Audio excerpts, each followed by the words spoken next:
Derby, derby, derby, what's happening?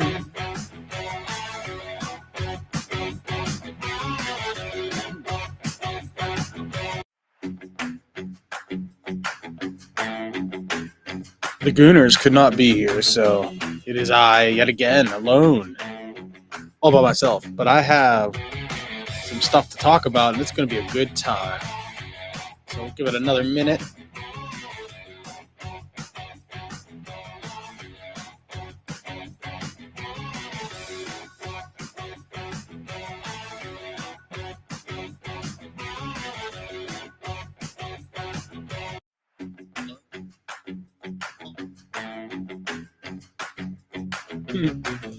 Yes, that is me hitting play on the phone. And you hearing it in the background, but that's good.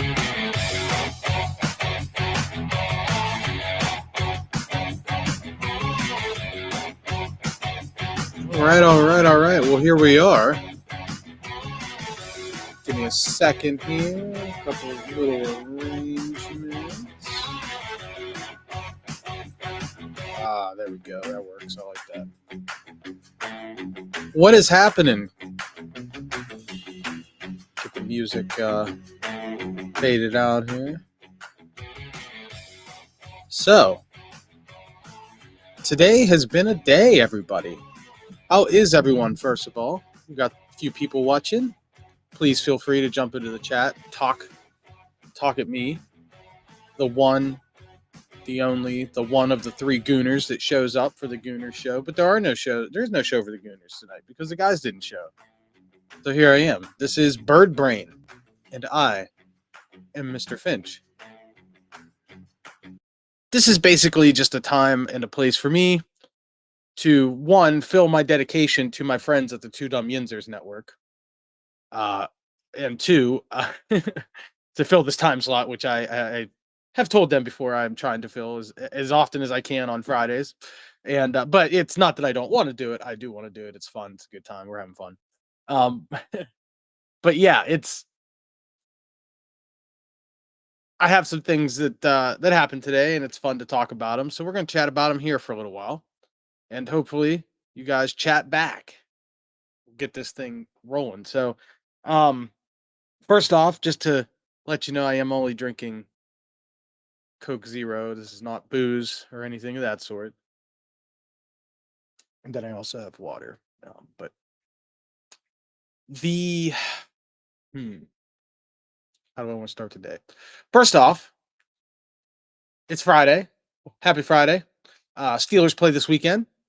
So we won't get too much into that because there will be much more discussion, or has been much discussion about the game already this week on the Two Dumb Yinzers Network, the sponsors of this show, by the way. And also, where we watch it on YouTube. Please check those guys out every weekday, Monday through Friday. About 11:30 they start. The show usually runs 2 hours, 1.5 to 2.5 hours, somewhere in there. You'll find me on that show from time to time. It's a good time. We have fun. We talk a lot. Right now, it's a lot of Steelers football, obviously, because it is the Steelers season. We're a couple weeks in now. They are 1-1. But yeah, that's that. So welcome, please. Thank you for joining the little thing we got going on right here. So today was interesting. I got a phone call the other day from a relative, and someone that she knows had recently passed away, and it was up to her to clean out the house. So she thought of me because she saw some sound equipment. And the sound equipment she had ended up today. I went to meet her over there, and it ended up being an old record player, a Sears and Roebuck, excuse me, record player with the instructions and everything, right?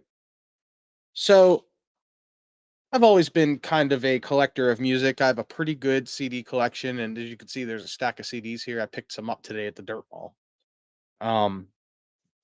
But I had given some thought to maybe starting a record collection, a very limited one, like just 15, maybe 20. I don't want it to get out of control. Like my CD collection's like 150 strong somewhere in there.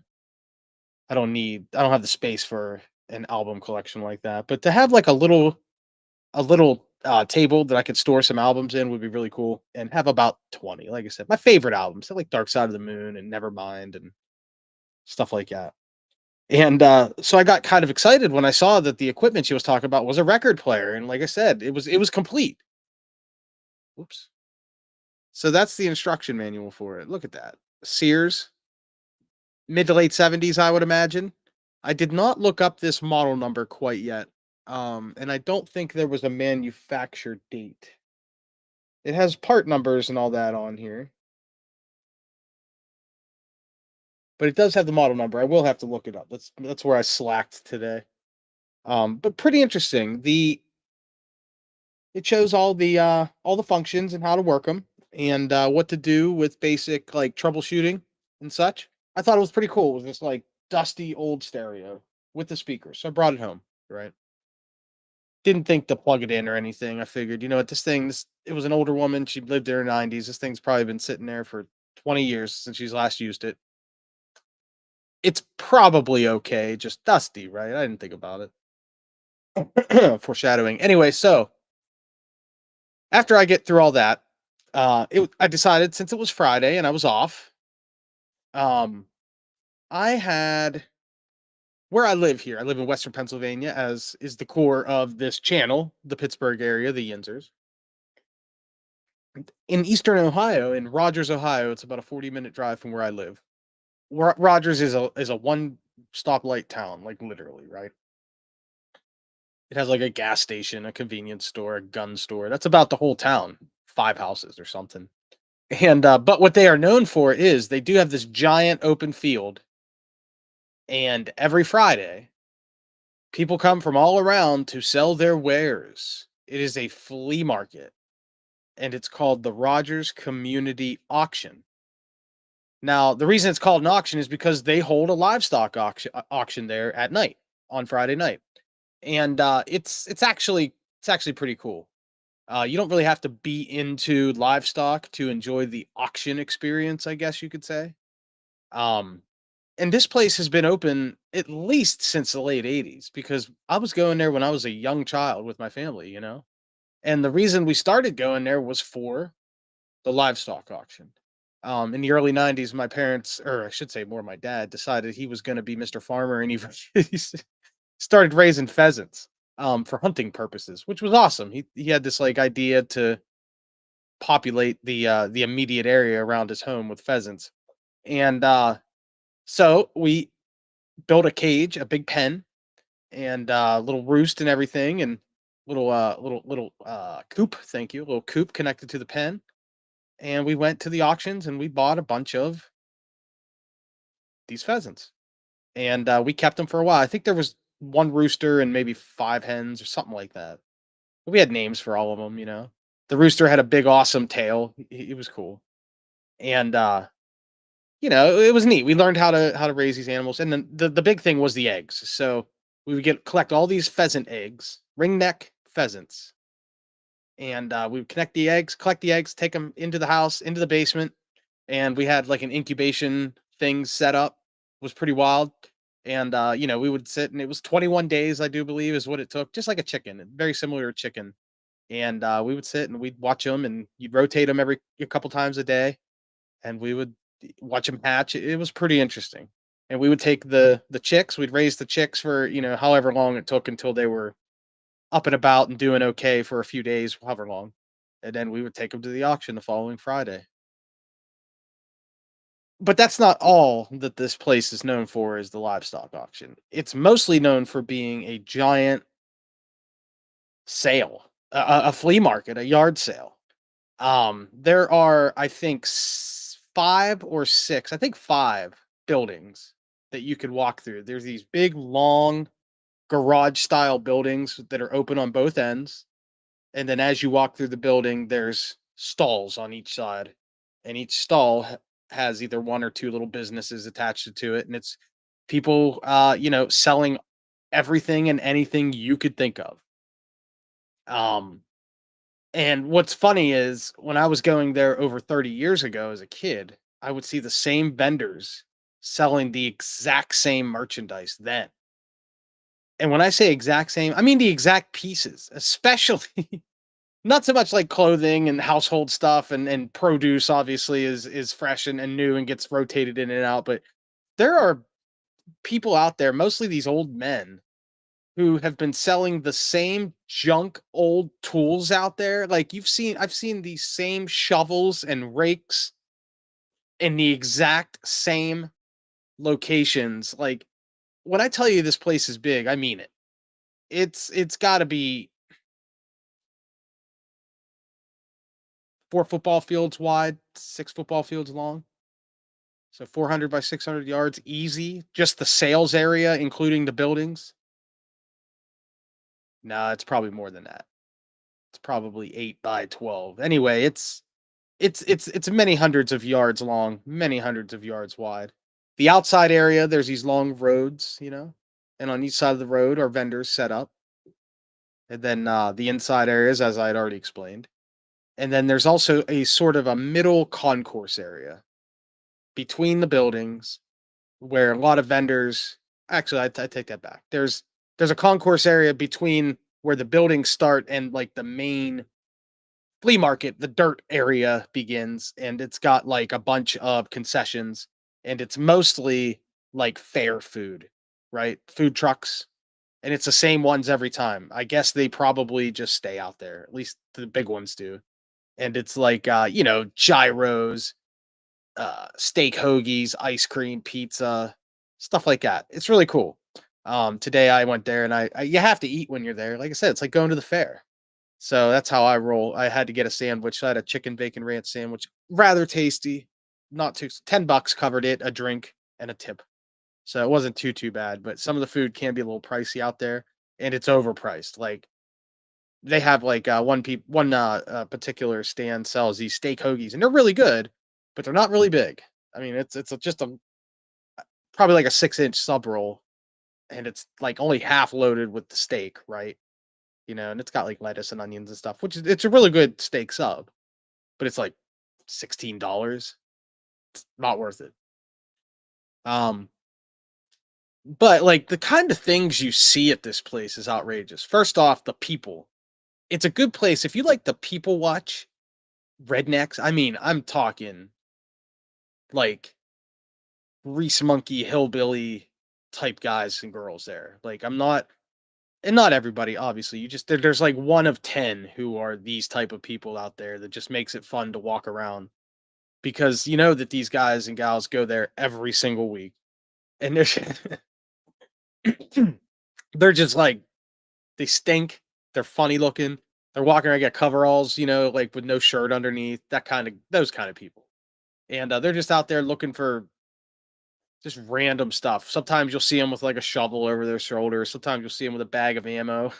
People are out there selling guns and ammo, stuff like that.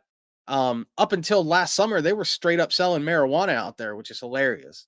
Ohio legalized recreational marijuana, and nobody was pinching them out there, so you could buy it. Like I was watching people go out, just these. There was 2 stands at one time. I was out there. There were 2 stands selling stuff, and I mean, the line 5 to 10 minute long line. That's absolutely ridiculous at a flea market for anything.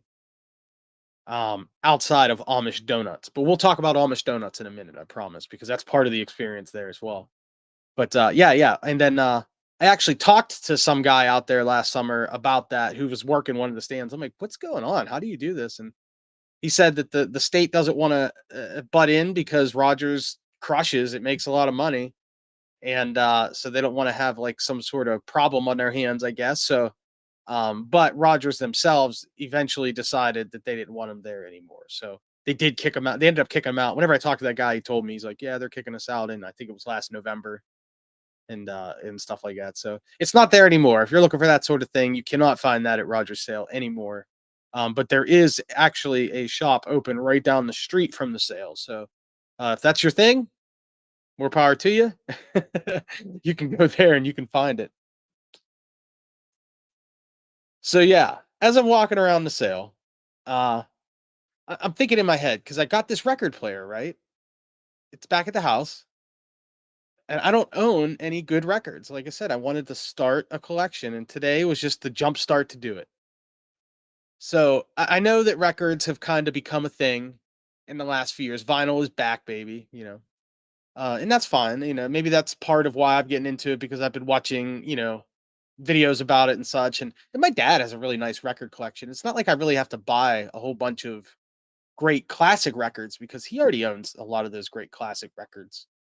And if I ever want to give him a listen or whatever, I'm sure he would loan them over to me. But there's a lot of stuff that I really love that he does not own, and those are the ones I'm aiming for. So you know, um, anyway, so I'm walking around. I have in mind. I'm always looking for CDs. I don't buy a lot of CDs anymore. It's pretty rare actually for me to buy CDs, which is hilarious. There's a stack of I think 8 of them right here. Um, but today I was kind of in the mood for CDs, so I was looking for those. What's up, Vegas? Yeah, I'm just here chatting about the Rogers Community Auction near me, about 40 minutes drive from here. Giant flea market, and around here the locals refer to it as the Dirt Mall. And if I had pictures and if I showed you pictures, you would completely understand why it's called that. But anyway, uh, so I was on the lookout for CDs just to see. I like to scan at CDs. I like to look at them, even though I don't normally buy them when I'm out there. I like to look. Video games. I collect video games, dude. Especially retro stuff. I'm always on the lookout. I picked up a couple today. Nothing, honestly, nothing cool. Actually, kind of dopey stuff. Um, I was looking for records, and I was kind of shocked. So I can remember looking at records because I don't really look through albums too often when I'm out there, and I'm only going to this place like 2, maybe 3 times a year. They're usually open in the winter, but nobody goes and sells out there in the winter. It's only inside the buildings, and it's just I don't like it. It's summertime is the time to go. The weather was great today, and the place was hopping. A lot of people there. So, dude, these record albums, people like understand. Even though these old fogies like who've been selling these things for years, there, these dusty old records, they understand where the market is now. They pay attention because the price of these albums were like retail, and I'm talking like old dusty albums that you look at them, they got scratches and gouges in them. These have been played. The dust jackets are all tore up and kind of bummed me out, man. I couldn't find anything good worth buying that wasn't 15 to $20 and torn up. If you'd have had like a pristine copy of the White Album or something like that, $20 I might have said okay. That's one that's on the list. Obviously, that's a double album. So even a single album, you give me like a copy of Nevermind and it's in pristine wrapped shape or brand new or whatever for 15, 20, I'd pay retail for that. Even if it's, not fully wrapped, it's been opened, it's been played a couple times, but if it looks super clean to me and it's all not all messed up, bent up, I'm cool with checking it out. You know what I mean? Sorry, I just got a text. Anyway, uh but I couldn't find anything that I like that was worth buying. Now there were bins that were $1 and $2 records, and it would be like Engelbert Humperdinck, Charlie Rich.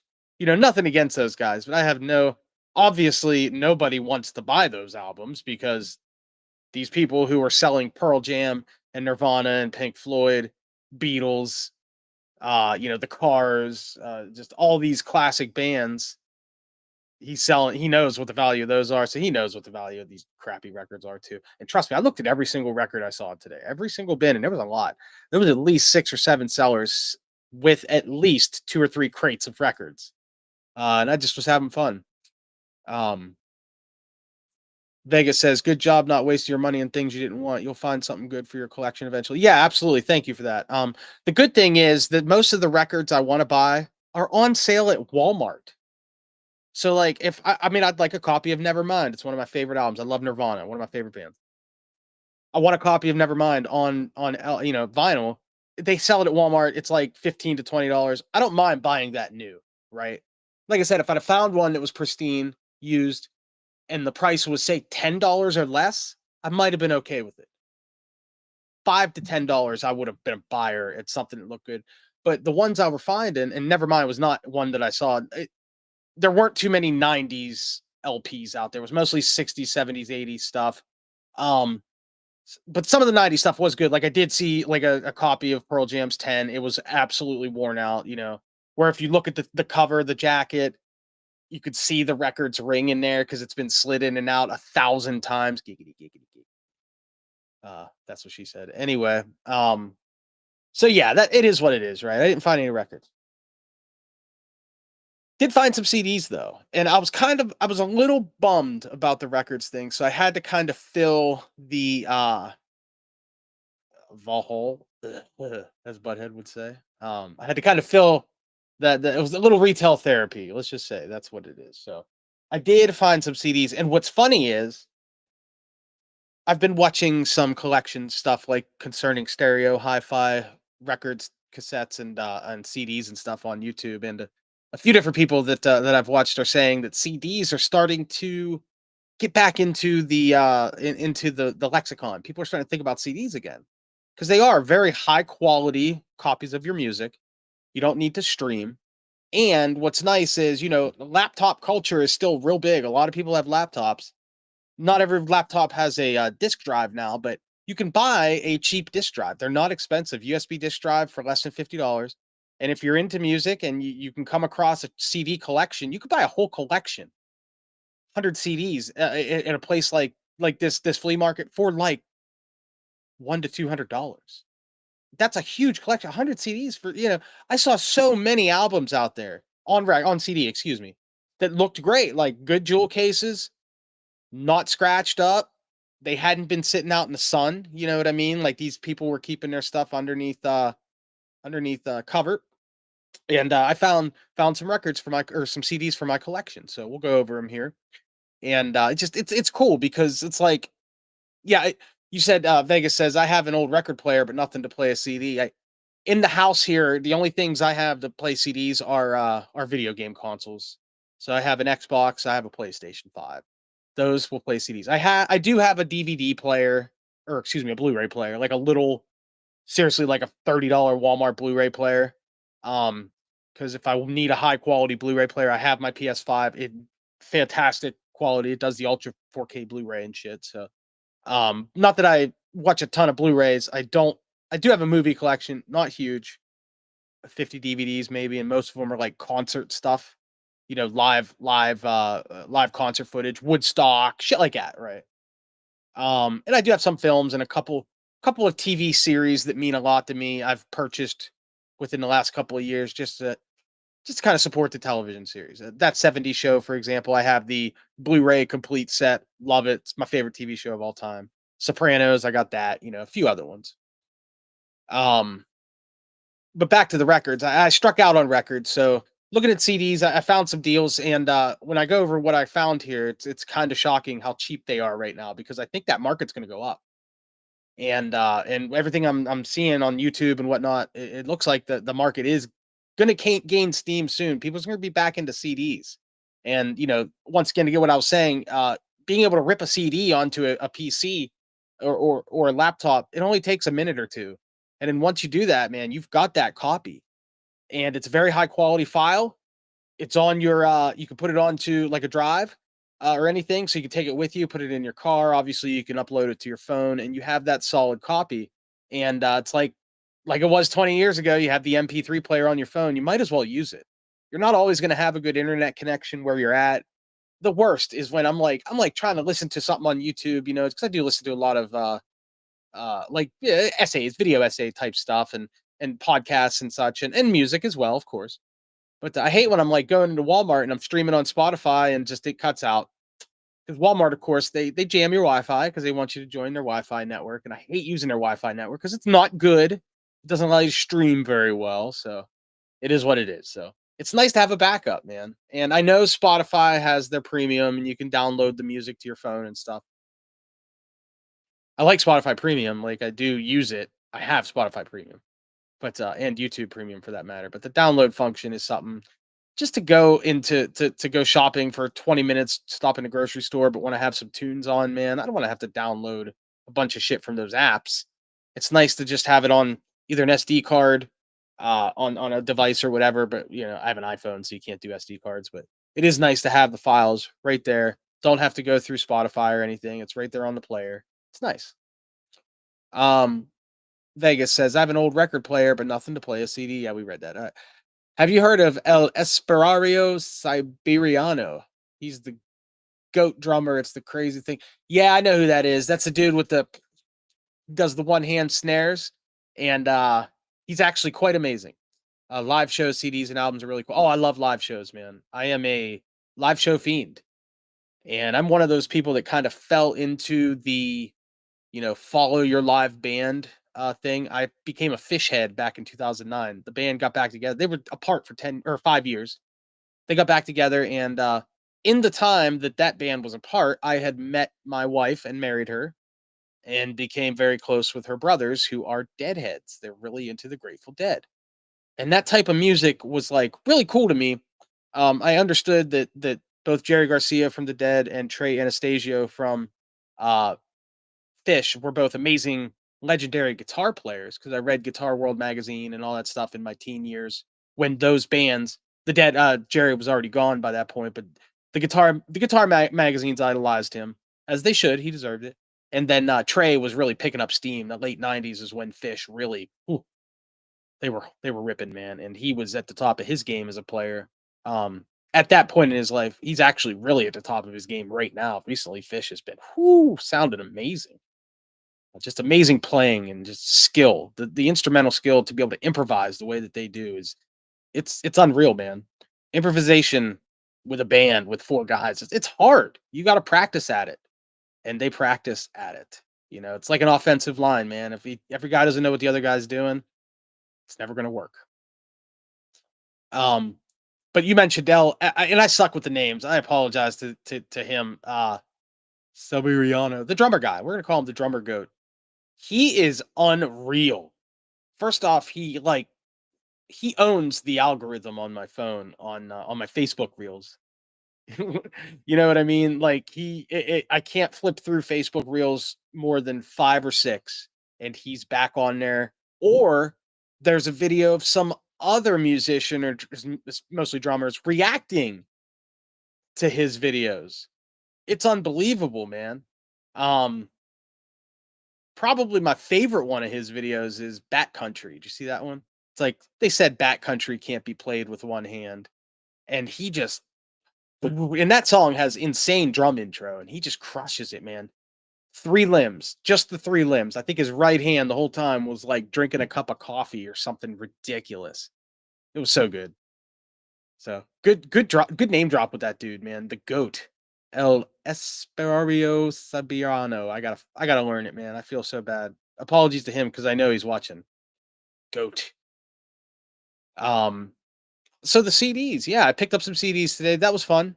The reason, hmm, I locked out. Is there something going on here? Oh, never mind. Vegas. I have no idea how to say his name. He is way better than anyone I've heard before. Yeah, he really is, man. I wonder if the dude has a band or anything that he plays with. But the thing about insane virtuosos like him is that they don't always mesh well with a band. There are so many examples over the years. I mean, Steve Vai, one of the greatest guitar players to ever live, dude. Steve Vai, he's not exactly my style. I do like watching his videos and listening to his songs and whatnot. I mostly like to watch him play live because he's amazing. But he was with like Frank Zappa when he was real young, Mothers of Invention, I believe.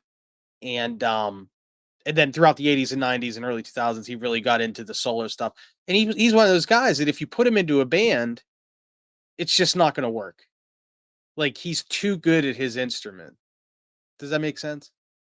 And, Joe Satriani is another example, um, where, he's kind of the voice. It's basically the Steve Vais, the Satrianis, those guys, and I would imagine that Mr. Espariano, whatever his name is, I would imagine that he would be similar. It's kinda like he's the lead singer of the band.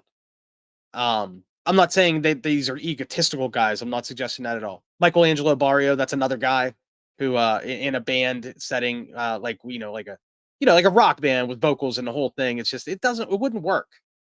They're too melodic and instrumental with their instrument, and so like a guy once again like Mr. Cipriano, however it's said, drummer goat. Um, his I don't know how well he would serve a song. They would have to write songs around him, should I say, that have the insane drum lines in them. And hey, man, it could be awesome. I mean, listen to Slipknot. Slipknot has insane drum lines, and it takes like 3 or 4 guys to get all of that you hear on the record. It's not just the one guy. RIP to I can't think of his name, man. The drummer passed away. One of the main drummers for them passed away a few years ago. But and I love Slipknot, don't get me wrong. But yeah, yeah, yeah. I don't know how it would work with him in a band, but he's great.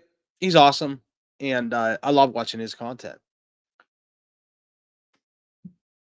So anyway, so first off, when I went to pick up that record player, I got that record player this morning. It's all dusty. This person also had like there was like a VCR with some VHS tapes. I probably should have grabbed the VCR. I do not own a VCR, but I also don't own any tapes. But once again, that's a collection that I kind of want to get into as well. Only because I owned a few tapes as a kid, and it would be nice to get them back. Okay. But I'm not 100% if I want to do that. However, I still kind of want a VCR because I also have some home movies. My parents do not own a VCR and they own home movies that we took from the early 90s, and it would be nice to go through and watch those because I have not watched them for a very long time. And so that's something that I would need a VCR for. And I had a chance at a free one today and I turned it down. Uh, yep, that's me. I lost that one. Strike one, Jeff. But there was also a CD collection at her house, and it was mostly all the music, CDs, 8 tracks, cassette tapes, and record albums. No joke. All the music she owned was like Christian hymns, old TV show soundtracks. She had like the Flip Wilson show, stuff like that. Um, Laugh-In, which actually I thought about taking that Laugh-In record because I watched Laugh-In a lot as a kid, but I didn't. I didn't take any records from her. And then she had a CD collection and it was in country music. So old country. She had a couple Johnny Cash records, but they were like weird collections. They weren't like a standard album release type stuff. Um, but she did have a Johnny Cash collection on CD, and it was a like a more of a greatest hits from the Columbia Records days, 1956 to 1986. So I looked it over and it's nice and clean, looked good. So I picked it up. So this was a freebie. Freebie. Pretty happy about it. So Johnny Cash, couple you'll recognize a couple of these tunes. The Legend of John Henry's Hammer. We sung that in the 5th grade at our school, music class. Ring of Fire, obviously an all-time classic. Folsom Prison Blues, another all-time classic. Boy Named Sue, classic. Man in Black. They named the Man in Black. And there was a song, The Man in Black. Not to be confused with Men in Black. The Galaxy Defenders. You know, the Men in Black. I can't remember the rest of the words, but you know those guys. It's not to be confused. Ghost Riders in the Sky, also a classic. So yeah, good pickup for free. Johnny Cash, the Columbia record days. And that's like a would that be like an 80s photo, a 1980s photo of him? I don't know. He looks a little younger, but the hair, nah, that's got to be I'm going to say late 70s photo. Just a guess.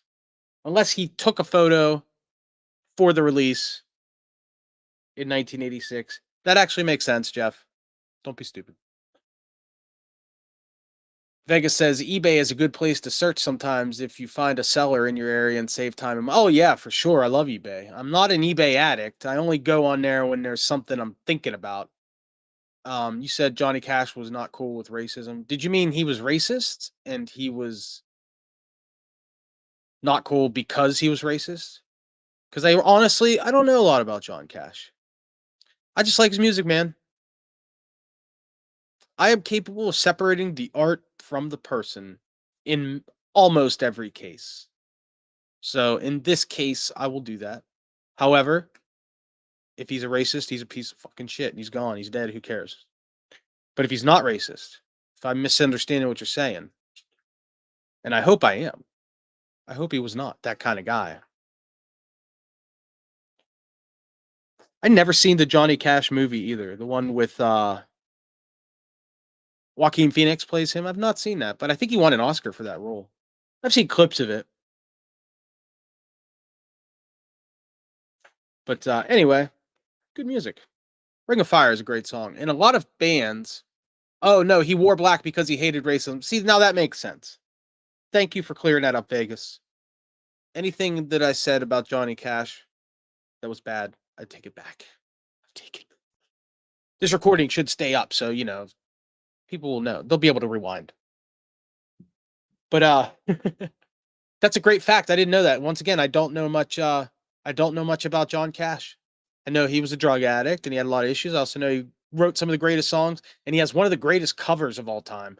And a CD that I would love to own, by the way, that I do not, or the record album, the vinyl, I would take. I believe released in 2003 when he did the cover of Hurt. And I've listened to it on Spotify many times, like the album, the whole thing. It's really good. I'd like to have a copy of it though because I do love it. Johnny Cash, his cover of Hurt is outstanding. And I also received great praise by none other than Trent Reznor's Nine Inch Nails, who wrote that song. And I believe he said something like, "Hey, it's Johnny's song now," and that's high praise. That's high praise. Bob Dylan also said that about Jimi Hendrix when he did All Along the Watchtower. Also, very high praise. Vegas, sorry for not communicating that properly. No, it's okay, man. It's not your fault. So, Johnny Cash for free? The Man in Black. Hi, I'm Johnny Cash.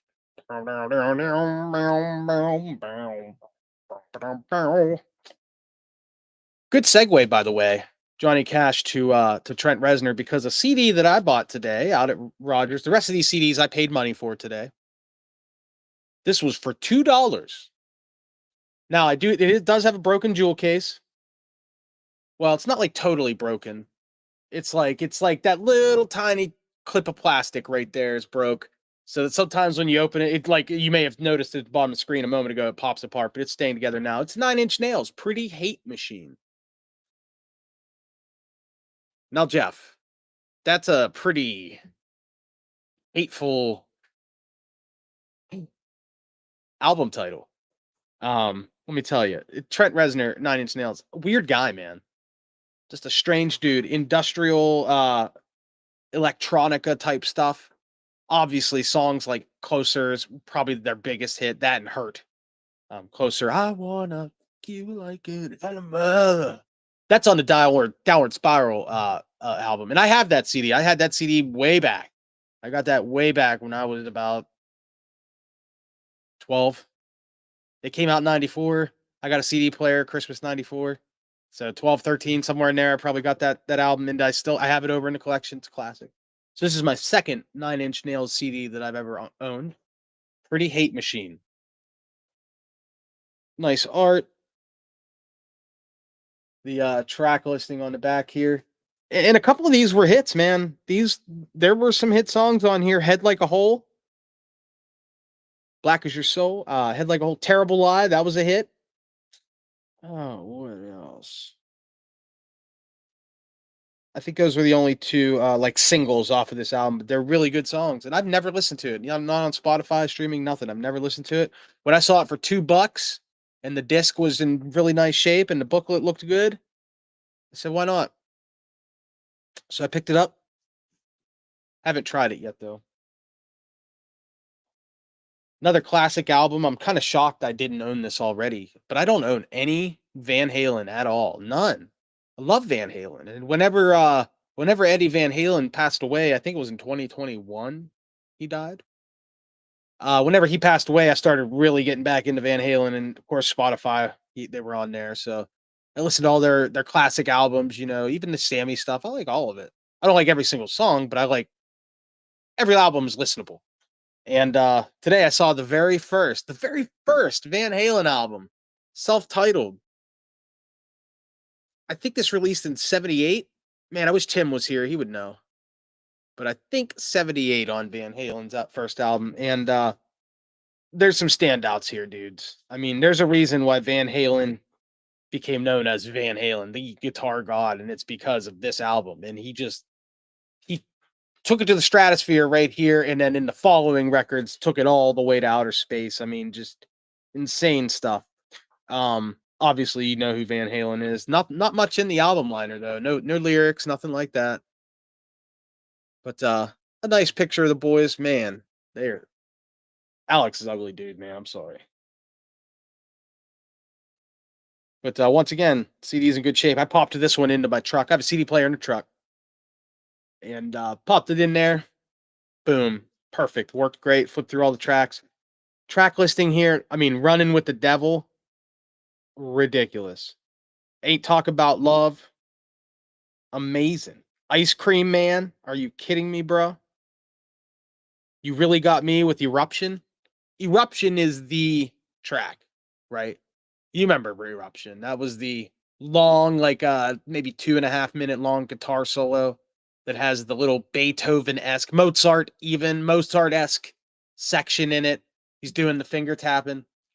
Yes, he was married to Valerie Bertinelli. He was hooking up with her when she was like really young, man. I think she was like 15 when he met her and married her and was with her for a long time. Had kids. Wolfgang, yeah, their son Wolfgang Van Halen, who's tours now. He's a musician. He's really great. He could play Eruption really well. You see him popping up with like Foo Fighters and stuff. You know what I mean? Um, by the way, Valerie Bertinelli. I like her. I liked her when I was young. You know, she was on TV. She was cute. You know, why do I turn into Butthead every single time I say her name? I can't help myself. Uh, Valerie Bertinelli.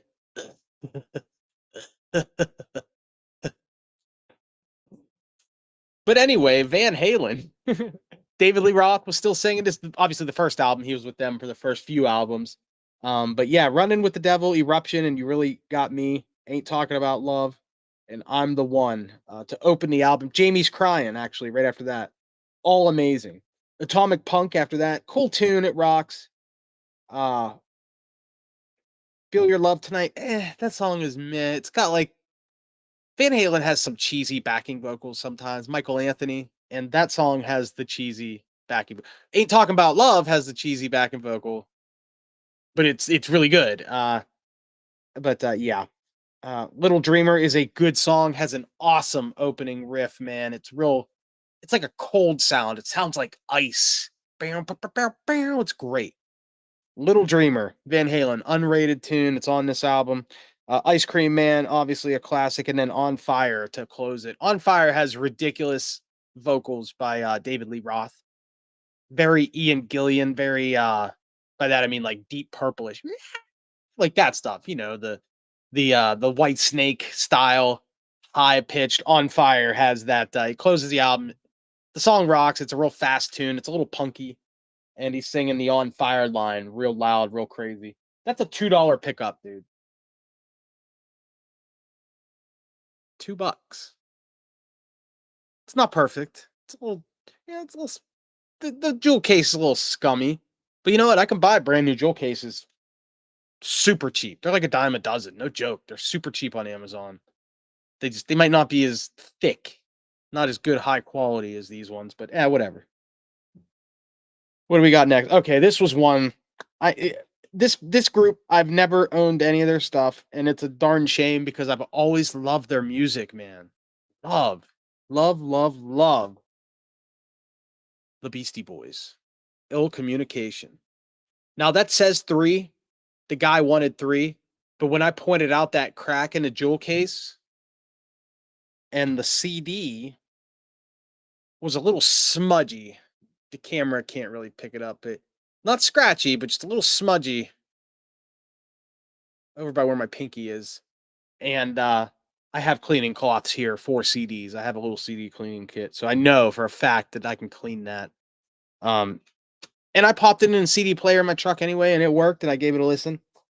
This was the first album Am I right about that? Hold up a second. Yeah, yeah. First album by the Beastie Boys. I've never even looked at this album cover. I've never listened to this record on Spotify. It's loaded with hits. So, it's got enough hits that I know of that I was cool to buy it. Fantastic photo of them inside. RIP, by the way, to I believe it was MCA that passed away some years, or RCA, excuse me.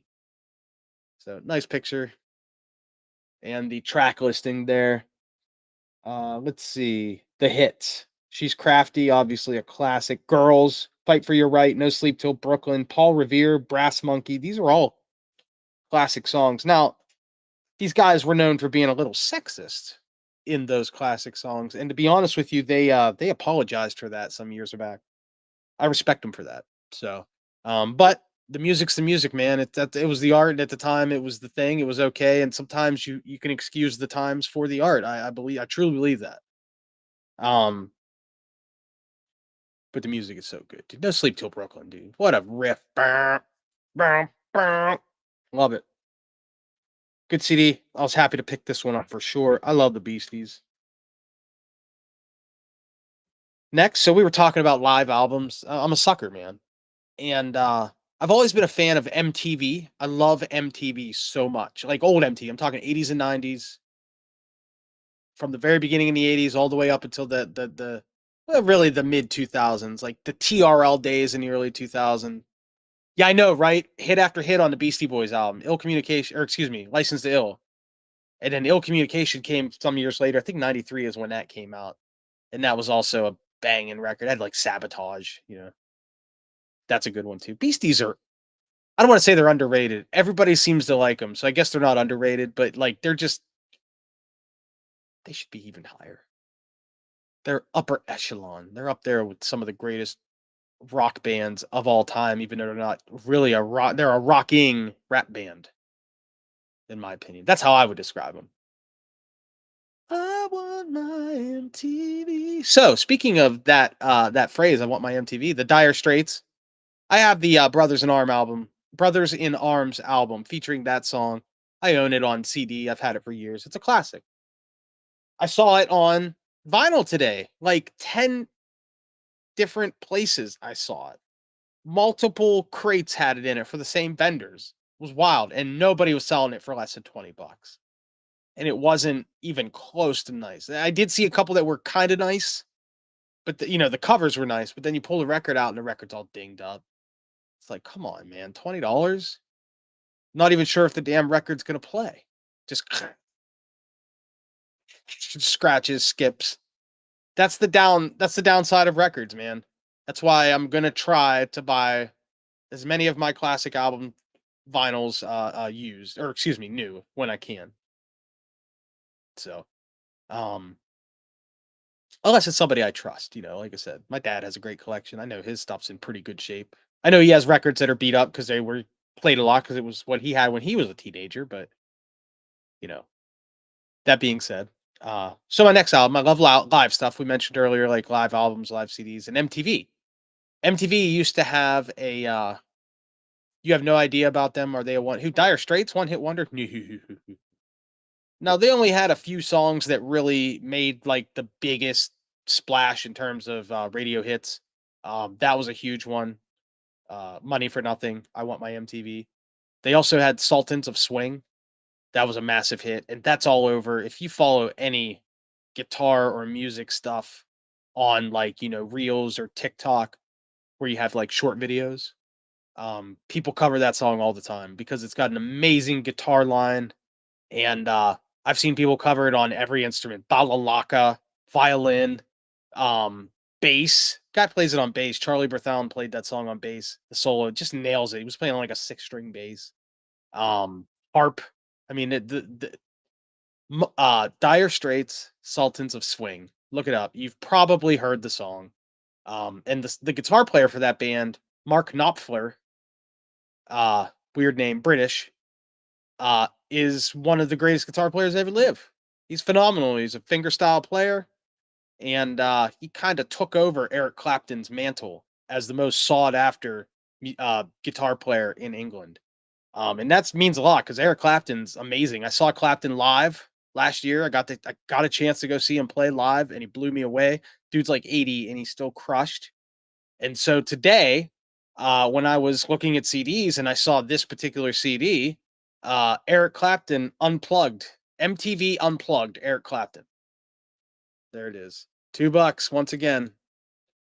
So MTV had a series called Unplugged, and it was phenomenal. They would take musicians, rock bands, rappers, and they would unplug them. They would make them play acoustic instruments, no distorted guitars, no DJ scratch tables, all acoustic stuff. Not everything was amplified. Obviously, there were microphones. Acoustics were plugged in for amplification to balance levels and all that stuff, but you weren't allowed synthesizers. Very rarely. There was one time specifically. I remember a distortion pedal on stage for the show, and it was for MTV's Nirvana's Unplugged, which is the greatest freaking show ever. MTV Unplugged Nirvana from 1993 is absolutely untouchable. One of the greatest live shows ever laid down. I don't care what anybody says, but the Unplugged series was great, and Kurt got away with adding a little bit of fuzz pedal to "The Man Who Sold the World," but it was such a good cover that they have let it go. But Clapton, he does it unplugged, man, and it's so good. He rearranges some of his classic tunes on this. The most notable example is Layla. So Layla came out in 1970. Amazing, just a legendary rock song. Has this long, like 3 or 4 minute guitar solo that features Dwayne Allman, who passed away shortly after recording this, which is what a real shame. Dwayne Allman's one of the greatest musicians we ever lost, man. And you said you remember that unplugged. I imagine you're talking about Nirvana. Yeah, so good. Or just the show Unplugged in general. Every great band of the time and a lot of great bands from the 70s and 80s came back and did Unplugged after they had already lost their popularity. I mean, Kiss, for example. Um, Eric is 80. Yeah, yeah, I told you, man. He's old. I saw him last year. Exactly a year ago last week, I believe it was actually. He was still excellent. And he played Layla and he did this unplugged version of it. The first time I'd ever heard him do the Layla arrangement that's on this was on this because this is from the early 90s. Um, and oh my gosh, is it so good? It's so good. And then also the standout track from this is Tears in Heaven. Man, he wrote that song. I don't know if you know this, but his son was killed. His son, very young, was killed, I believe, in a fire. And Eric lost like a lot of valuables in that, including like guitars, some of the most what today would be considered like classic musical instruments that would fetch millions and millions of dollars in the open auction market, were destroyed in a fire, and real shame.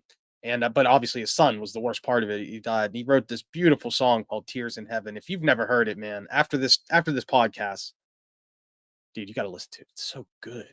The studio recording is really great, but this unplugged version, man, I mean, you can hear it in its voice. It's stellar. It's emotional. It's phenomenal. And if you get a chance to see the video of it on YouTube, please watch it because it's a good one to watch because it's tough to watch. You know. Once again, perfect liner notes in this. I mean, dude, $2, $2. Uh, these liner notes may have never been opened before. I mean, even the corners of them, it's like it's never been slidden out. Slid out, slidden. Isn't that a house in Harry Potter?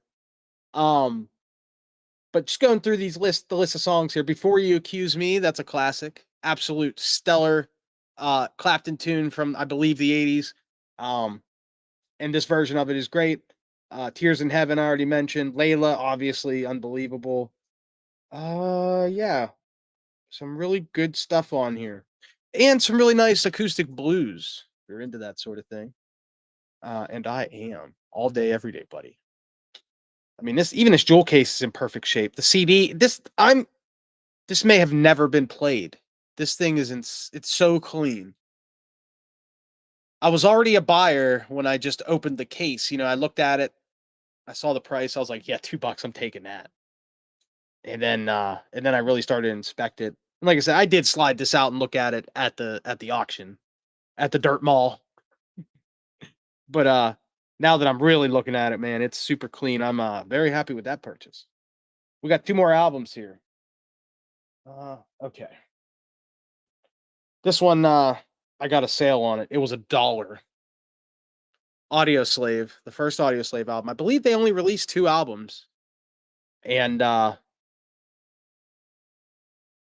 the reason it's a buck is because the case is beat, it's got a bunch of cracks in it. However, the CD is pretty clean. It's a little smudgy, but there's not a lot of scratches on it, and funny enough, I actually already own the CD, but I don't own Complete. I don't have the backliner, I don't have the booklet, so when I saw it was for a buck, I opened it up and I looked at the booklet was in perfect shape. It's perfect. It's no ding corners, nothing. Just the case is beat and the disc. I didn't try it yet. I don't know if it's good. But I'm gonna clean it. It's got some. It does have some minor scratching on it, like it was rolled across something, like maybe probably across the jewel case. It probably slid across, but it was a buck. Like I said, it's all cracked up. I can buy a new jewel case. That's not a big deal. But it's nice to have the liner notes. It's nice to have the back part, the backing. And, it's a classic album that I love. It's actually my wife's CD. She has the Audio Slave album. I never owned it. She has it, but she only has the disc because she's one of those people who put all of her discs into the CD thing that goes in the car, and then she got just chucked all this shit out. She didn't need it. I'm like, "You gotta keep the box. This isn't a box of Fruit Loops, bruh." Sorry, I got a little angry. Got a little heated. I got a little hot on the collar. I enjoy collecting. She and I had to recently actually had a little bit of a when I say she and I, it was me being a dick, to be honest with you, having a little moment with exactly what just happened there. I love my collections and I try my best to take good care of stuff. I mean, look, I have these video games right here and I keep them in the boxes nice and clean, set up. I dust them. You could see them behind me here. Look at that. Look at Samus. What a sexy bitch, Samus. I love Samus. Samus, anybody? Samus Aran? Ah, love her. Anyway. Uh, so yeah, my wife recently something's wrong with the radio. Sorry for the interruption there. Sorry for the little static. My thing fell off. Anyway, radio's messed up in her Jeep. So but the CD player works. So she's been borrowing my CDs and using them. And I'm okay with that. I have a collection. Please listen to my music, man. She loves all the same stuff I do, or a lot of the same stuff I do. And then I got in her Jeep one day a couple weeks ago, and my copy of Pearl Jam 10 was in there. Jewel case is on the floor, right? I see it on the floor. I'm like, okay. I pick it up. I look, open it up. No disc. I'm like, okay, it's in the player. I hit eject. What's in the player? Alanis Morissette. Also my CD. So I'm like, okay. All right. So I look. She's got the giant booklet. I open it up. I go through it. No Pearl Jam 10. So now I'm kind of like, okay. I'm getting a little. I'm sitting in front of my house in this Jeep. It's playing, by the way. I push Alanis back in. It starts to play. Its opening song is What I Really Want. Opening guitar riff's really awesome. And I'm digging under the seats looking for a freaking Pearl Jam CD. I found it. It wasn't scratched or anything, but it had fallen somehow, either slid out of the case. Most likely, she put it into the booklet, which was also on the floor, and it slid out of the book. She probably didn't have it seated all the way, or she left it open, or whatever. Made me angry. I had that thing since I was like 13, dude. I was kind of bummed. I put it in and played it. It worked fine. I played through every song. Worked fine. So, but I told her about it. I was like, "Yo, you're gonna borrow my CDs. Please take care of them. I've had these a long time." And I was a douche about it. So now her Audio Slave CD once again. Hopefully, it. I know it's in fine shape because I listened to it recently. So I might have to pop it into this case. That way, I got the good CD in the case, and then when I get a good jewel case, I'm gonna have to buy a 10 pack because I've got a bunch of jewel cases that need replaced. And then finally, the last one, the album that I was probably the most happy to find, to be honest, because one band that I like a lot, and only really got into in the last 5 years.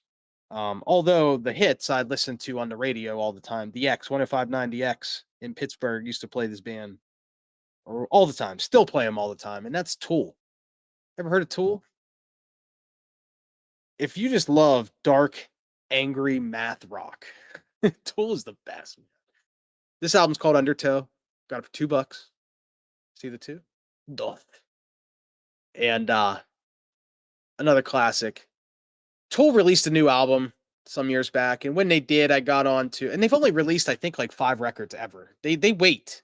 They wait it out with their records. They do not hustle at all, man. And they have, like, a lot of side projects. Maynard James Keenan, the singer, he has a couple bands. Pucifer is one of them. Perfect Circle, who he's also had hits with. Fantastic band with some really great songs. Um, I do not own any of their CDs either.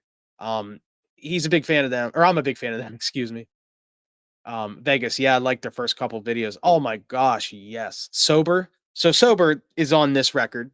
And that was the first for one, I remember MTV would only show it at night. It was very creepy, right? Remember it had like claymation, right? Yeah, like stop motion animation. And it was just very creepy visuals, but just super awesome. Um, one of the guys in the band, not the singer, I think it might have been the guitar player. He worked for ELM, I believe, Electric Light and Magic. ILM, Industrial Light and Magic. Is that what it is? It's George Lucas's company, ILM, I think is what it's called. I it slips me.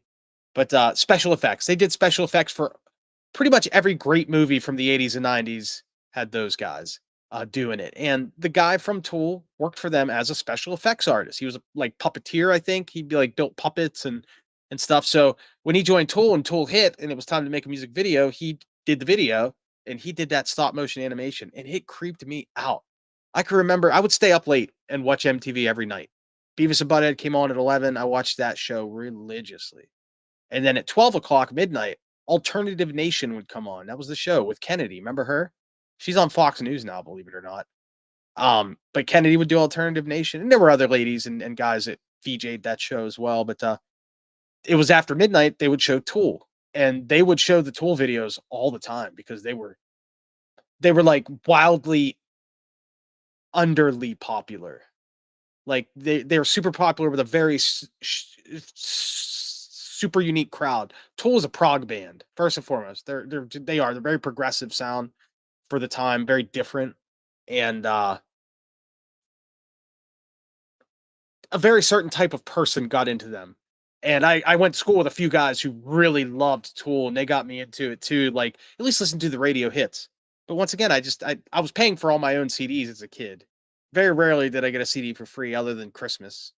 And even at Christmas, I got a couple albums. I wouldn't get many. So most of my CDs I spent my allowance on. So I was very, very limited to what I was picking as a child when I was building my collection. And you mentioned Headbangers Ball with Ricky Rackman. Yes, what a classic show. Also, 120 Minutes with Matt Pinfield. Another classic. I think that aired Sunday nights, either Saturdays or Sunday nights at midnight.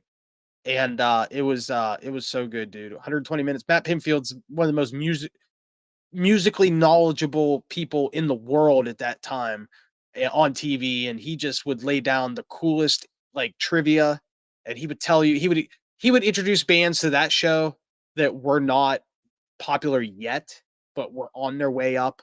I specifically remember watching 120 minutes, and he's like, "Yeah, I really like this new band. They got this singer. He's a real nice guy. They have a unique voice, a unique sound, very upbeat. They're called Smash Mouth. This song is called Waiting on the Sun or Walking on the Sun."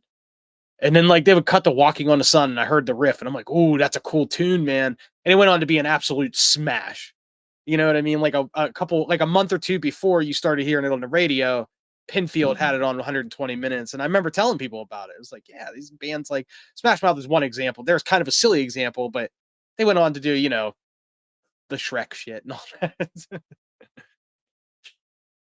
But dude, Tool was on Headbangers Ball as well, but, they were really on I seen them on 120 Minutes, Alternative Nation all the time. I would wake up with the TV on at, like, 3 AM, and they would just be in rotation at that time, from, like, 2 AM to 6 AM or whatever. They would just show videos overnight. No VJ, nothing, just videos and TV commercials. And I would wake up, and Tool would be on, and it would freak me out, man. Sober, and then the video for, now, a guy used to tell me that it's pronounced Anima. I used to think it was called Anima. Is it Anima? Anima? Anima? Anybody? Anybody know? Um, that doesn't sound familiar. Sounds like a great idea for a show. You talking about 120 minutes? Yeah, it was the best. Um, yeah, dude, like those first two Tool albums are stellar. I really like them a lot. And I'm gonna go since they only have I think they have 5 albums. I'm gonna end up collecting all 5 of them. I'm gonna get them. Automa would be the next one. Lateralis, which I did not see. I was looking for Lateralis specifically. That's with like Schism, whatever this. It's a great song. Lateralis also a great song. Um, then they've had a couple albums since then. That album came out in like 2000, I think. So since 2000 or 2001, when Lateralis was released, maybe 2001, they've released I think 2 records, and they go on tour like once every 4 or 5 years. And every time they go on tour, dude, it's a big freaking deal, man. They sell out. They do limited shows. Like I said, Tool is like they're so popular with a very, very niche, like pretty strong small group. But that group is bigger, I think, than Tool realizes, and a lot of people just want to go see them, and they should play more. But I understand, they're artists. They want to do their thing and live their lives, man. I have no hate for that. They want to do their own thing, and every few years when they need to make a buck, or if they do decide to drop a new album, I think I did see something about them possibly getting together and starting to rehearse for a new record, which would be amazing. That means they're going to tour for it, and hopefully, I think they are going to tour soon. They did the Aussie show, the Aussie gig a few months back. R.I.P. Ozzy. Another guy owned none of his stuff except for one Black Sabbath album. That's I need to start. I need to shape up. I need to get some Ozzy. But they did that. Damn it, I can't remember the name of the show. Back to the Beginning. That's what they called it. It was a live thing. They had a whole bunch of bands. I think every band did like a cover of either an Ozzy or a Black Sabbath tune, and then of course they played their own stuff. And I watched the Tool set. It's on YouTube. Some fan video on there. They did Anima. It was so good. So good. I think they played Planet Caravan. I think no, Pantera probably Pantera covered Caravan on an album a long time ago, but I can't remember now. I can't remember which Sabbath song they did. But it was good either way. They were awesome. I love Tool. So that was my Dirt Mall pickup today. I lied. I got a couple other things, but I didn't bring them in on camera. I also got 2 video games. Neither of them are very impressive though. I bought Wii Sports. I know, Jeff. That game has sold like 80 million copies or so. It's one of the highest selling games of all time. Because it was a pack in for the Nintendo Wii. I don't care. I own the game. I have a Wii. All my Wii games are at my sister's, and they're never going to give them up ever because my brother-in-law plays my Wii all the time. A 20-year-old system, he's always playing it. He's in love with the Tiger Woods games on there. And fair enough, I used to play them a lot with him too.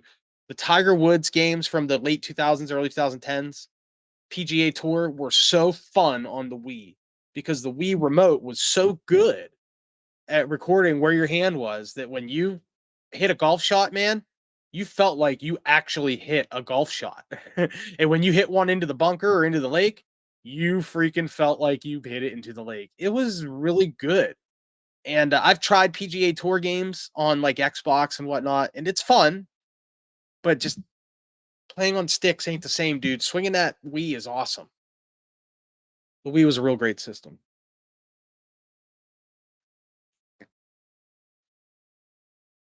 Anyway, I'm a Nintendo enthusiast.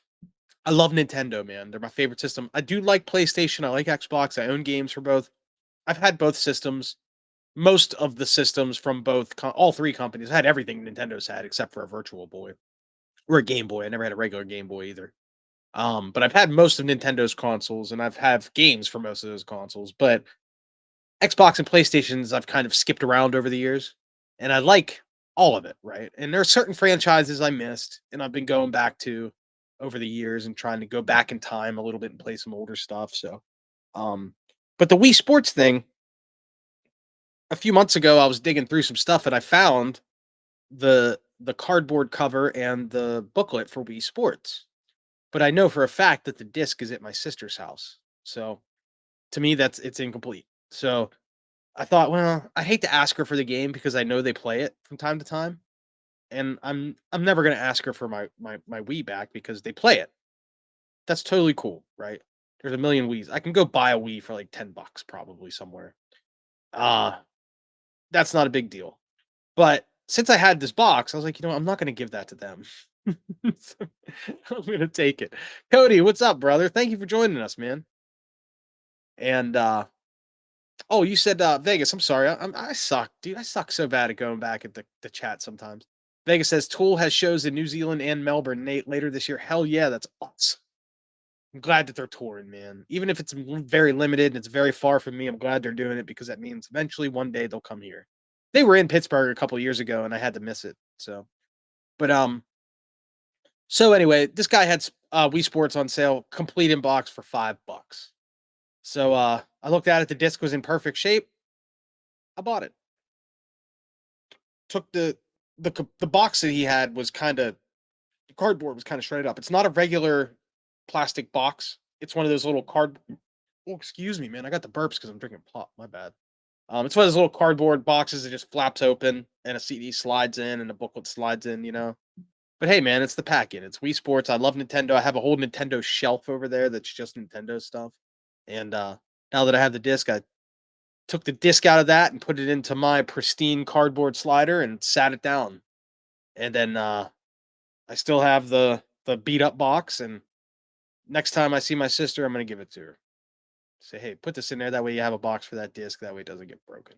So Cody says that's a steal. $5 for Wii Sports. Yeah, I mean it's a classic game, man. It's one of the greatest games ever released. I love Wii Sports. Wii bowling, many hours, many hours in my parents' living room playing that back in the day, 20 years ago. Um, yeah, bowling, boxing, golf. I was never into the boxing. You know what I mean? It never felt as good as the other games. Baseball was weird, but you could get used to it, and it was really fun. Swinging a bat in the Wii baseball was really fun on Wii Sports. But dude, yeah, the bowling and the golf, top notch gameplay, and the sword fighting too. And then eventually they released the like the upgraded version, Wii Sports Resort, and I had that as well. Um, it had those games, and then also had a bunch of other games like Target Practice, where you were like aiming a bow and arrow. That was pretty fun, you know. I think there was like a jet skiing one where you'd hold the remotes like this, and it was pretty fun as well. So yeah, good stuff, man. Early Wii, the Wii Sports stuff was excellent. I like the Wii. Wii was a fun system. I didn't have too many games for it because at that point in my life, it was my early 20s, and I was spending more time working than playing, and I hadn't, you know what I mean. I didn't have a house yet, all that stuff.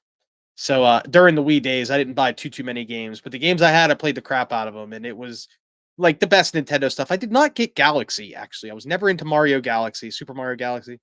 I did finally get to play Super Mario Galaxy years ago when they released it on the 3D All Stars collection for the Switch. So I did pick it up there.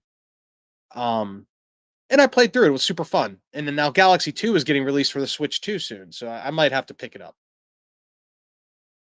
Oh. Have you tried an Oculus? You're talking about the Oculus, the VR headset. So I had the Quest 2 a few years back.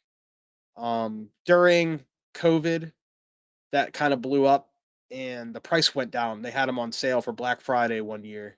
So I picked one up and I was impressed. I thought it was a really cool device.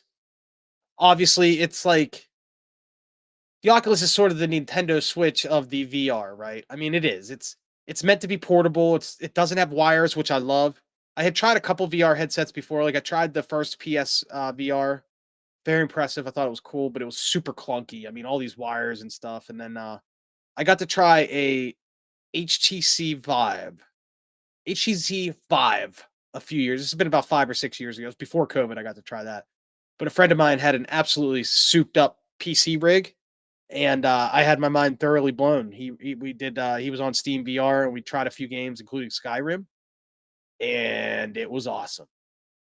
It was cool, and yeah, I really liked it. So VR is something I like. However, Um, I the first time I fooled around with VR for myself was Google had the cardboard, Google Cardboard. You remember that? And you would put your phone into it, and then it was actually surprisingly good for watching VR video. It was good for YouTube and stuff like YouTube VR. like riding roller coasters and stuff like that. Super cool, like neat experience. I like that. But it was kind of a novelty. I got out of it real fast. Oculus comes out. I'm gonna be honest with you, man. There were two things on it that I really got into. I tried tons of stuff, and a lot of it was fun, but the two games that got me were Frontier Golf, which is a mini golf. Amazing, right? Like the mini golf is so good, and they released DLC packs for that with all these different courses, like 4 or 5 of them, I think. They were like $1, $2. They were cheap, so I bought them. I played the crap out of it, and I talked my brother-in-law into getting an Oculus. So we both had the Quest 2 at the same time. And when I took it to his house and he tried it, immediately he was like, "Yes, I'm in. This is awesome." He also tried VR chat. And all I'm gonna say about VR chat is if you know, you know. Okay. So I dabbled with VR chat and just talked to people in there and discovered what it was. Thought it was a pretty neat thing. But I didn't like really make friends. I didn't get into any groups or nothing. There's some wild shit on VR chat. Um, so I didn't get into it, but I know that my brother-in-law got into it. And then also, Big Screen is also another app that's really, really good with Oculus. Big Screen, basically, you can link it up with like a streaming service, say Netflix or something. Or if you have something playing on your computer, you can stream from your computer, including video games. I actually got onto Big Screen and I was streaming Breath of the Wild once. I figured out because I have a capture card with my PC and I have a pretty souped up PC. So I had a plug for my Oculus. I plugged it into the PC and I was streaming Breath of the Wild to big screen to like 15 people in a room. We were in a movie theater in VR playing Breath of the Wild, and it was awesome. I very much enjoyed that. That was the most fun I ever had streaming a video game. Was 3 nights in a row that I played in big screen. That I played Breath of the Wild, and it was good because the same people came back, and it was really good.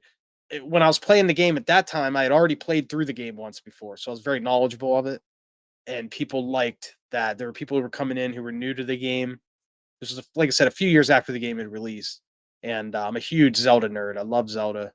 Here's Link. See Link? Say hi, Link. I was just playing that game yesterday, the original Legend of Zelda NES. I have it on Switch. But anyway, so yeah, that was a thing. The Oculus, super cool. It was fun playing with my friends. And then the other game, I mentioned two games that really got me. One was Frontier Golf, whatever it was. The other is dude, Poker Stars, Texas Hold'em. Oh my gosh, it's so fun. Dude, first off, you're in a casino. They drop you into a casino. All right, you just see your hands, right? 'Cause it's VR, right? It's first person view. You walk around, they have this big wheel that you spin, and every hour you can spin the wheel and it gives you free chips. And then you can use those chips to sit at the table, and play. So if you sit down at the table and you blow all your chips, you don't get refreshed until a certain time passes. You can spin the wheel, it refreshes your chips to like a minimum amount, or possibly more, depending on what you get on your spin. And sometimes it'd be like $1 million in chips. And then there would be different poker games. You just click a button, and it brings up a whole list in your vision. And there would be games for not just Hold'em, but there'd be like Omaha and shit like that. 5 card, 7 card stud. Um, I like 7 card stud myself. I play that quite a bit, but mostly I'm into Hold'em. And man, you would sit at the table, and no kidding, man, you're at a freaking casino poker table. You're at a table, and other players who are playing online are playing with you, and all you see is their face. Everybody has an avatar, so you have the face, shoulders, and the arms and hands. And you had this ability to like, so you would be able to pick up the cards and look at them. You could like swipe them and look at them. You could pick them up. You could throw your cards at people. You could do all kinds of stuff like that. They can't see your cards. Even on the face side, it's covered for them, but you can see them. And then you do have the option to show your cards. Like you can click a combination of buttons and it would allow you to show the cards. So if you wanted to fuck around and show somebody like, if you're in heads up and somebody asks you like, oh, you got an ace, and you're like, go ahead, flip a card, do that trick. You see it a million times, Maverick style stuff. I've seen people do that in real casinos. I was a Gold Nugget in Vegas a few months ago, and I watched a guy do that trick. Spoiler alert: he lost the hand. Some asshole called his bluff, and the dude had a better hand. But you can do stuff like that, and it's super fun. And of course, there's full voice. You could turn your mic off, and you could turn the sound off if you want, so you don't have to listen to people. But you get a lot of cool people. You get a lot of wackos and kids too. But and they would have this thing where you could buy items that you could bring to the table. and they would rotate in and out in the shop, and you had to pay real money for it. So you had to like, just like any microtransactions in video games, you would give it like $10, put $10 in your little account, and then you would buy points, and then those points would be worth so much. You could also use your points to buy chips for the fake chips, but you don't cash them out. So it's not like you get that money back in real cash. But you could use it to buy fake chips. Say if the time's up, let's say you bet all your money and you don't want to wait an hour for the wheel to spin, you could spend, 100 chips, which is like a buck or whatever it was of the fake coins.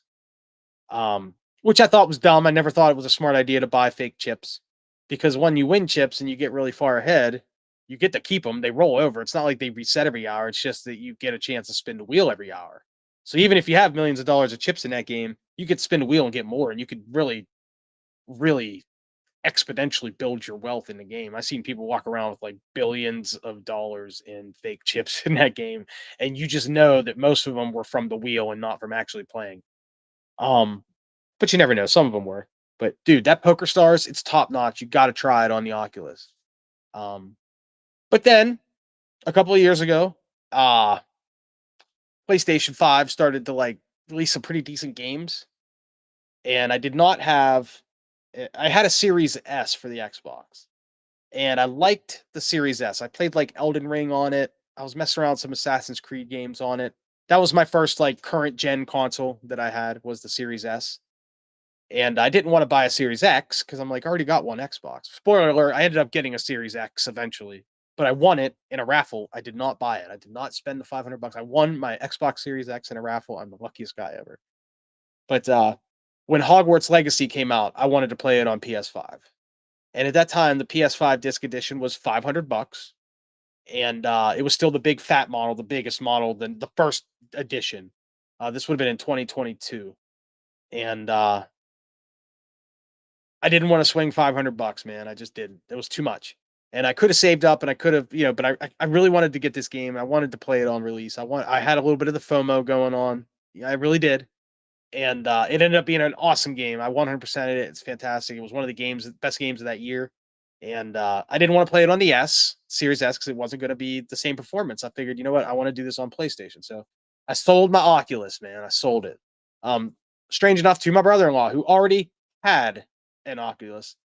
Um, but now he has two, and he ended up giving the other one to his wife, and now he loans it to my other brother-in-law. They're brothers, and they play stuff on Oculus. Now it makes me kind of want to get an Oculus to play with them, the two of them. But now the Quest 3 is out, and I just can't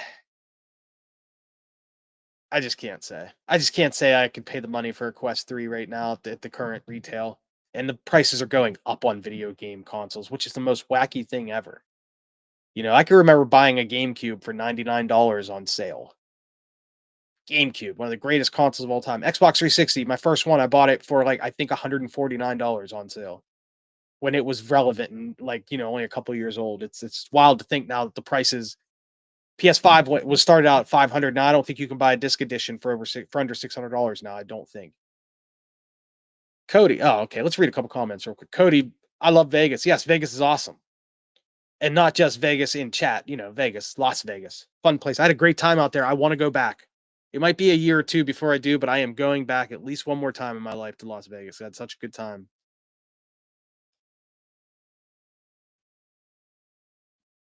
And nothing illegal. I didn't do nothing wacky. No prostitutes, although I've told the story on Three Gooners. I told this already, but I was propositioned by two very lovely ladies. I'll tell that story again some other time, but Vegas was awesome, man. I had a great time. I had a few good drinks. I tried some stuff for the first, like absinthe. I'd never had absinthe before. I tried that. It was admittedly not that good. But playing poker at the Nugget is a life highlight for me. I lost my money, but that's okay. I got to do it, and it was awesome. I played poker at a few places. I went to Bellagio, Ocean's 11. If you like that, that was awesome. I stayed at Excalibur. Sure, it's a cheap place, but it's a giant castle, dude. Who doesn't love it? And I didn't spend a lot of time there. Why spend a lot of time at your hotel when you go to Vegas? You got to spend your time at all the hotels. New York was awesome. Paris was awesome. Super cool. I can't wait to go back. Cody says, Haha, I spent like $800 at the strip club one night. Me and my buddies got drunk, got on the bus thinking we were going towards a strip, but it wasn't, huh? When we woke up, we were in the desert. Holy cow. So that's something I didn't do was the strip clubs. Trust me, I looked into it. I thought about it, but my budget was not going to allow it. Because I do not want to go to a trashy joint where it would just cost me a couple $100 for the night or whatever, like to go there and hang out. That's just no, no thanks. Because there are trashy strip joints where I live here. I don't want to go to a place like that. If I was going to spend the money and go to and actually do it, because my wife was not with me. I considered it. All right, you don't go to Vegas and not consider going to a strip club, but I looked it up online and all the stuff of like to do any sort of package at any of the higher end clubs with I mean, I'm talking some of the most beautiful people on the planet dancing at these places. You're gonna pay $1 to $2,000 just to get in the door and to tip the people properly and to eat and whatever. I no. But what was cool, and I did notice that most of the strip clubs, at least the ones that were near and around the Vegas Strip, offered like free concierge service. So like not concierge, excuse me, free like a driver service. So like they'll pick you up at your hotel for free and take you back home at the end. So I thought that was pretty awesome. That was something I was like, ooh, that's kind of neat. Um, and the desert is scary. I drove out into the desert one day. I had rented a car. I went out to Hoover Dam and then drove past Hoover Dam after visiting it for a while, just out into the middle of BFE, dude, bumfuck Egypt, BFA, bumfuck Arizona. And just I'd never seen that biome before with my own two eyes. I'd never been to a true desert. I'd never seen the mountains like that. I've never felt the abrasive ass wind. Oh my gosh. When I went to Hoover Dam, I did not visit the dam itself. The parking lots were packed. There were people everywhere on a Monday, by the way. And by the way, it was during NCAA weekend was in town in Vegas. They were playing right next to my hotel. Right across the street from my hotel was NCAA tournament weekend this year. One of the weekends, I believe it was Sweet 16 rounds, was in Vegas. And so the city was electric. Okay, the sports books at all the hotels that had them or casinos were just outrageous. People just with their brackets in hand. It was so cool. Um, but so anyway, that's probably why there were more people at the Hoover Dam because everybody finished watching their games on Sunday and early Monday and then went out to the Hoover Dam. But anyway, I went to the bridge above it, and you are no joke, man. You're like a half a mile above the Colorado River.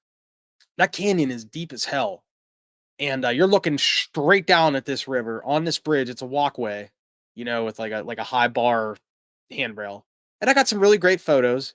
And I'm pretty far from the dam, but it's so big, it's so impressive that the distance it doesn't really feel like it's that far.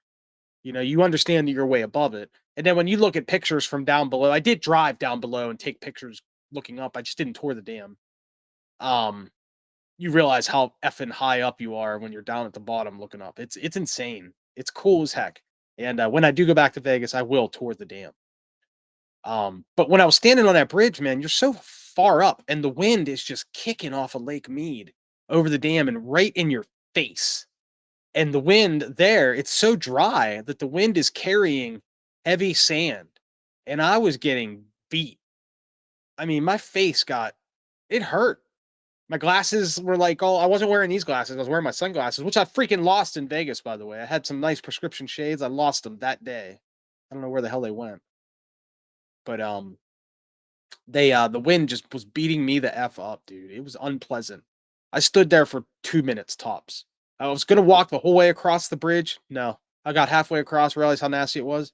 Whipped out my phone, grabbed about 10 pictures, put the phone back, and that was that. So Hoover Dam. It was windy. It was slightly unpleasant, but the view was great. I like that. And then drove out into the desert in the middle of nowhere. You could see there's places every few miles when you go down the highway. There's a pull off where you could tell people were like regularly pulling their trailers with their dune buggies and their quad runners and shit, which is cool. I didn't see any of that going on, but I saw plenty of sign of it, and I know that's a big thing out there. Especially I guess west of Vegas. I guess there's some flats that are real popular for that. So that's cool. And that's something I looked into it actually. There are companies that do like sand dune buggy tours. And you go out with a guide and They take you out and you ride some big dunes with them, and they let you drive for a while and stuff, and that'd be cool. It wasn't super expensive. I think it was like $150 for a 3-hour session or whatever, dude. If I had a friend with me who was willing to do it, I would have totally done it. That would have been a blast. Um, you're a PS5 guy? No way. Ha ha. Hogwarts Legacy. Did you beat it? Hell yeah, I did. Hogwarts Legacy gameplay nice. Yeah, yeah, I crushed that game. The game was awesome. 100%ed it. I did not get the platinum trophy, however. I will go back to it one day. There's like some multiplayer things in that game that have trophies assigned to them, and you can't get the trophy without playing with a friend. So I have to like either get online and defeat somebody in some matches or something. Because there's like these online duels you can do through these different areas in the game.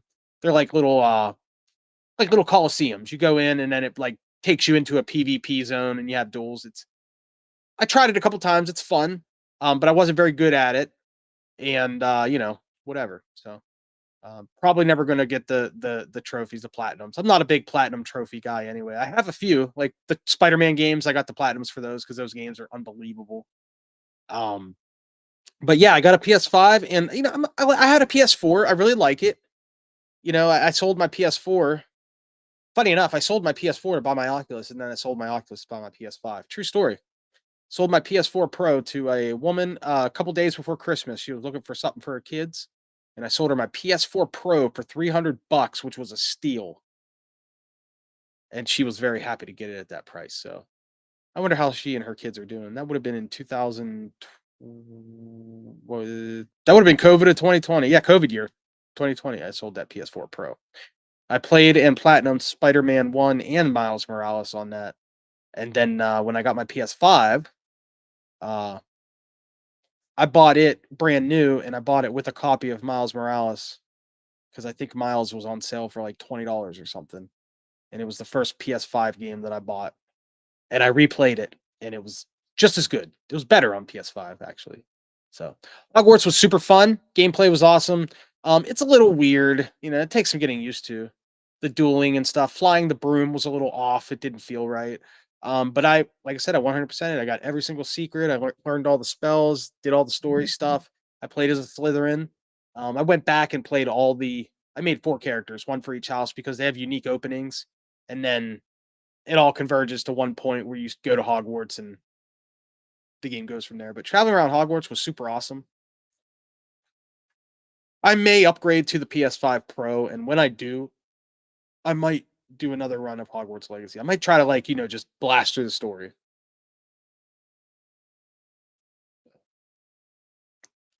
Cody, I bought the Series X. It was worth it. Download speeds are fast. Oh yeah, I have a Series X. Once again, I won it in a contest or a raffle at work.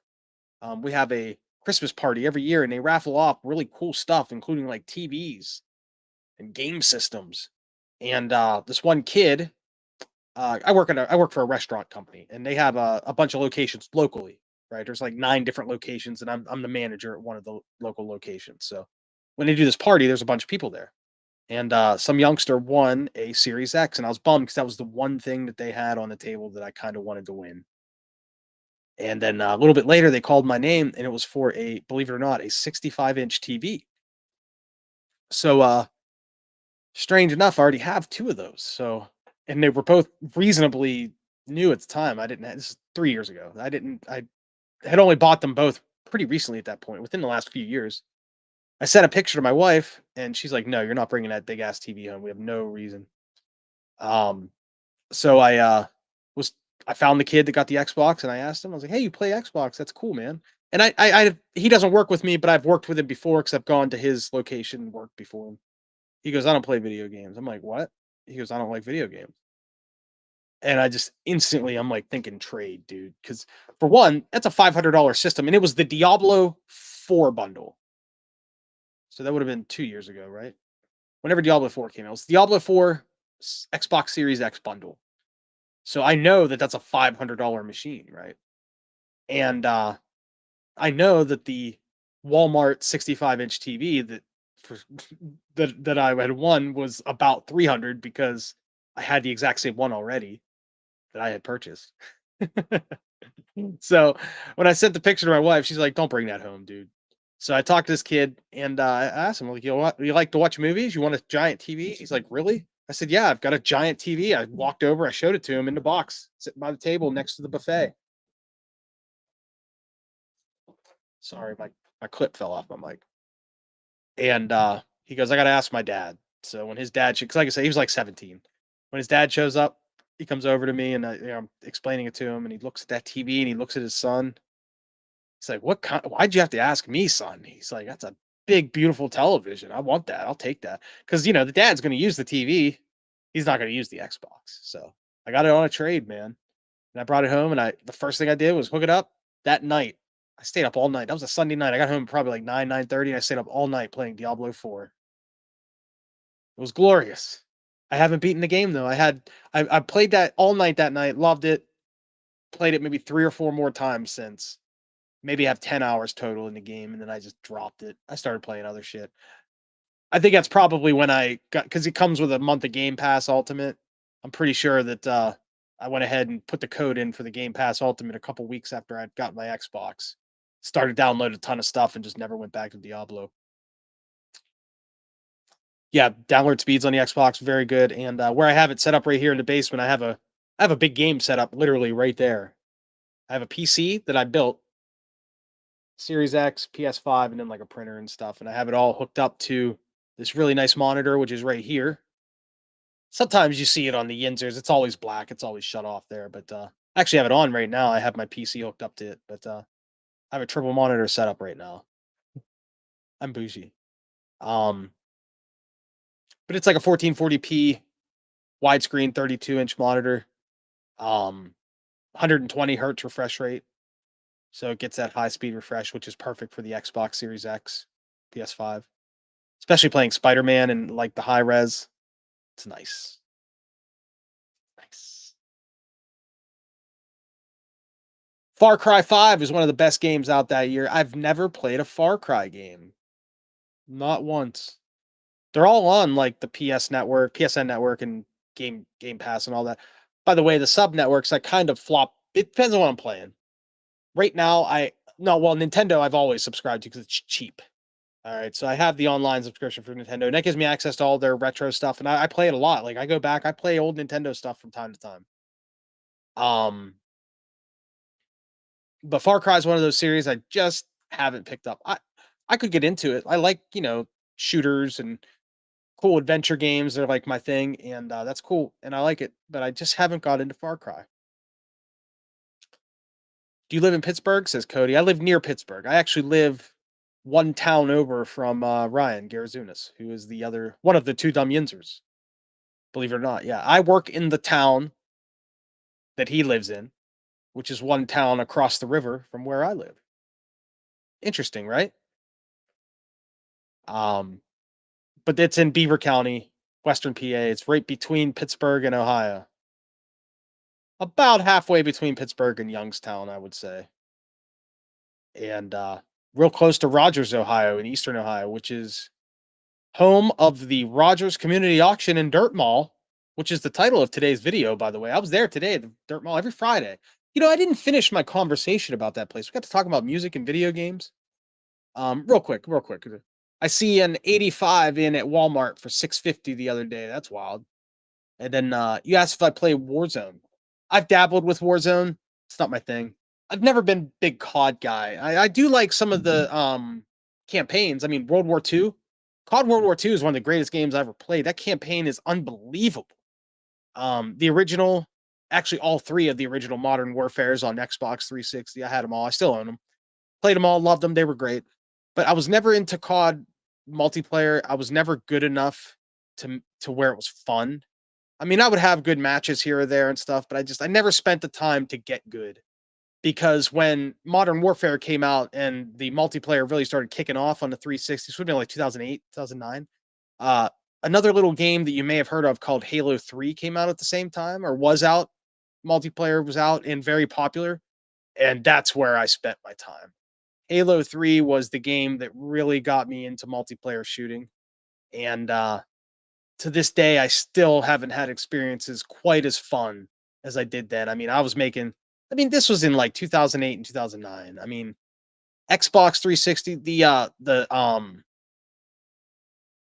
Xbox Live was just on fire at that time. You know what I mean? Like, you could make friends. The community for that game was real fun. I met some really cool people, made friends. Like, we started our own little MLG group. We weren't great at the game or anything, we weren't pretending to be awesome, but we had our little group, called ourselves the Spades, I remember, and I was the Jack of Spades. We had a girl in our group named Lauren, but she went by Lo, and she was actually pretty good. She was the Queen of Spades. We had a group of like 6 people. And there was always somebody was always online. And it was actually right when the Steelers won the Super Bowl. It was at that exact time I was playing Halo 3, Super Bowl 43. I remember because of where I lived. We lived in this one apartment for 1 year, and that's where we were living. That's when my wife and I first got married. It's weird how your memory remembers things, right? Um, but yeah, Warzone's not for me. I've tried it a few times. I tried it on my PC. I had it running like over 100 frames per second on my PC. It ran real nice and smooth. I was playing with friends who are good at the game, and I was just dragging them behind. And I literally felt bad about it. And then when I got my Series X, because all my friends, I was playing on PC, so they have Xboxes, so I was playing with them through Xbox Live through PC. So I tried it again and thought, yeah, maybe on Xbox, maybe I get into it a little more. I'm not quite as worried about the performance, and because my PC would crash from time to time. Um, I couldn't get into it, man. I couldn't get into it. It wasn't my thing. Once again, the campaign's a great one. I actually did play the most recent one, um, Black Ops 6 last year when it came out. I had Game Pass at the time, so I went ahead and I jammed through the campaign, and it was fun. The graphics are spectacular. The new Call of Duty games look so nice, man. Like very, very good. Um, but yeah, the multiplayer is not for me. Far Cry 5, while you go as a sheriff to bring in a cult leader and you get stuck in Montana where this cult is, and you have to take the leaders out and liberate the state. You'll be glued to it. That sounds like a pretty awesome story to me. I like stuff like that. Um, yeah, maybe one day in the future, next time I have Game Pass and I'm looking for something to play, maybe I'll pop that up. Um, so yeah, just kind of wrap up the whole thing here today. So yeah, the Dirt Mall. I was there once again. We went through all the CDs I bought. I bought a couple video games. Oh, the other video game I bought, by the way, was a PlayStation 3 demo disc, not for resale. They wanted $1 for it. It was perfect in box. It's in a Blu-ray case, not a standard PS3 case. So my like spidey senses were like, dude, this thing's $1. It's in perfect shape. Just pick it up. So I did. I haven't looked it up yet to see if it's worth anything. Probably not. It's a demo. But I don't. That's the first PS3 game I ever had. I skipped the entire generation PS3. I don't own any PS3 games. Now I own a PS3, not for resale demo. Oh snap!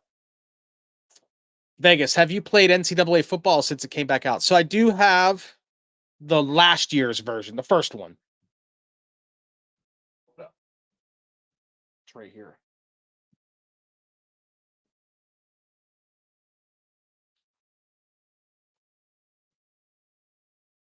At least I thought it was right here.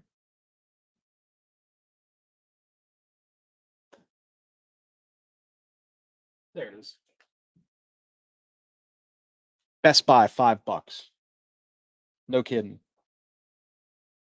I hadn't played on playing college football this year. I'm not a big Madden guy, but I did play college football back in the day.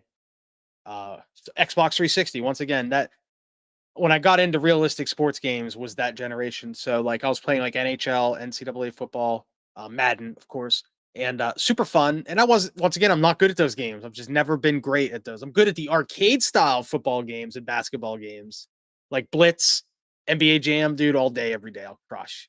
But I suck at the sim style games, the realistic ones. And but college football came back out last year, and I had a great time playing it back in the day. So I gave it a shot. It was on. I waited until it came to Game Pass. I had Game Pass going. This would have been at the end of I guess a few months ago, right? What, 5 months ago, 6 months ago, whatever. It came to Game Pass, so I tried it out. Had a great time, right? I just played through like the basic opening of the game. Played a couple matches. I did not get online. Just played, like CPU AI. I had fun with it. I thought it was good. I have Madden 23, the one with John Madden on the cover. The only reason I bought that is because Madden is on the cover, and it looks nice. It's a nice cover. But I played that and I was not impressed at all. It's like this game, dude, it's just like it was boring. I mean, it was football. It just there was nothing different than the previous version of Madden I'd played 5 years previous. So I only buy Madden. I don't buy Madden a lot, but every once in a while I'll get it when it's like they'll have like a Black Friday sale online where they'll sell it for $5, or they'll have it online digital like Super Bowl week for $5 for the special edition. Once every 5 years, I download Madden and I buy it, right? And I had it for I think 2019. That was the last one I'd bought. When I bought 23, I tried, and I bought this cheap too. I think I got it for like $10 at GameStop. And a year after it had already, Madden 24 had already come out, and I was just like, man, this is the exact same freaking game I had on PS4 5 years ago. I was not impressed at all. So college football is kind of like, man, I hope they don't use the Madden engine and it's all the same. And of course, I watch the reviews. I follow video game stuff every single day. It's my passion. Other than the Steelers, that's my big passion. So, I was they talked about it being awesome and it reviewed well and all this and that. So, one day I tried it on Game Pass. It was fun. I played, enjoyed it. And then one day I walk into Best Buy a few months ago and they have a very, very, very small Xbox game area now. I'm pretty sure they're phasing that out, like completely kaput. They already phased out, I believe CDs are gone. So, anyway, I'm like, hey, they had it for $5, dude. How can you beat it? $5. They also had an Xbox Elite controller. This is the heaviest controller I've ever used, man. I mean, it's a monster. There's actually four capable of 4 pads in the back, but I don't need all four. I just like having two. It's not the best controller I own. That would be the DualSense Edge, which my dad bought me. Thanks, Dad. This is like a $200 controller. Um, I would not own it if it wasn't bought for me, but it is the very best twin sticks controller I've ever played with. But the Elite's really good too. They had this thing for $50. 50. Now it didn't come with the paddles. Like Xbox sells the controller like a base core model without the paddles, and then it doesn't have like the extra sticks. Dude, I found a pack for $10 online on Amazon, and it had it in red, which I like. So the black, white, and then a little bit of red there. I think it's slick. I think it looks good. And then the red paddles on the back for 50, essentially $60 into it. And then of course that stuff just pops out. Like it's so easy. You just change the parts. That's what I like about this controller. Like the stick heads pop right off. The D-pad pops out. It's kind of hard to do, but you can get it out. See? And then it just pops right back in.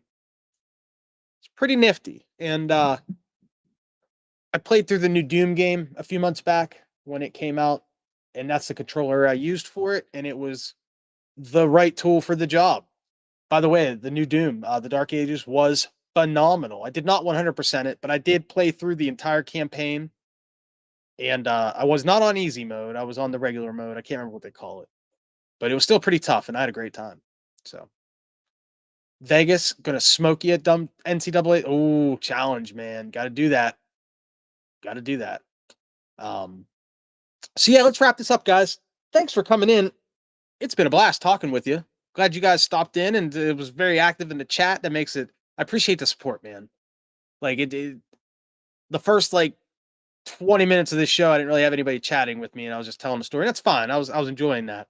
But it's nice when people chat back. You know what I mean? It makes it more fun. It's engagement. It's what I like about doing this is engaging with people and having fun. I love it when you guys comment to me. The rare occasion I show up on the Two Dumb Yinzers. Field of Steel is always a great example. He always makes me feel good. So thanks, dudes. Please check out the Two Dumb Yinzes over on this network right yeah. To anybody that's watching. There's a few people watching who aren't chatting, so please jump in the chat before I leave. But yeah, please check out the Two Dumb Yinzers. They got their podcast every single weekday, right around 11:30 a.m. Usually lasts about 2 to 2.5 hours. They talk about the latest in Pittsburgh sports, especially the Steelers. You can check out their website at the2dumbyinzers.com. Remember those commercials? What was it? Expedia, right? The2dumbyinzers.com, where you can find Vanilla Thunder's vlog. Hell yeah, brother. That's right, Vanilla Thunder. That's right. Boom. All right, let's give Derpy some love too. I have some clips for Ryan that are fun to play. Maybe next time we get together here on Bird Brain, we'll go through some of those because I got some pretty good ones. They don't make it to the show very often. You don't hear a lot of the Ryan quotes. I do quote the Derpy and I do get the Mike quotes in, but not too often do you hear me Right.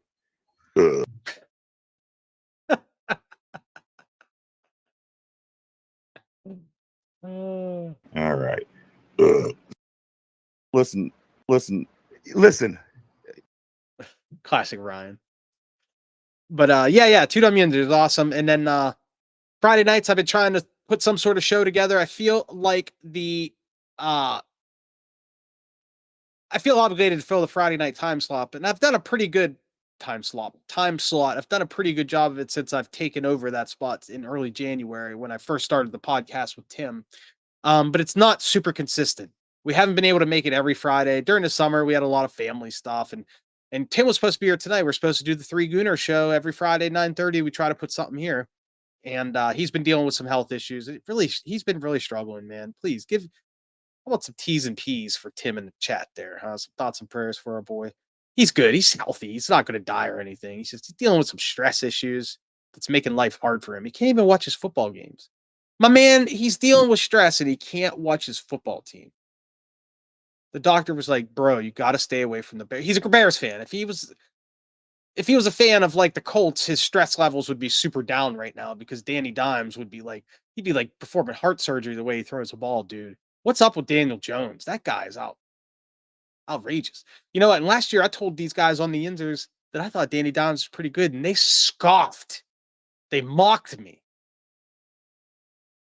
Who's laughing now, Vanilla Thunder? Hell yeah, brother. Whatever, dude. Whatever.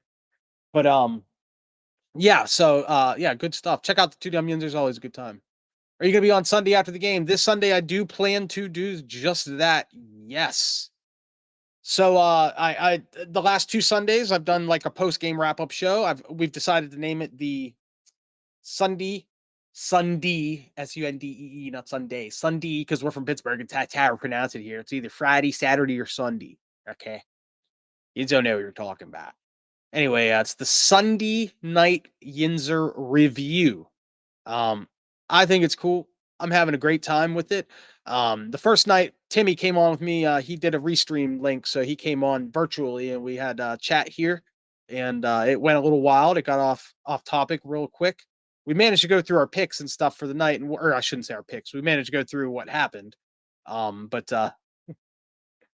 it just went off the rails. I think we were on for like 2 hours, but we had a good time, and then some of you guys showed up, so we had fun.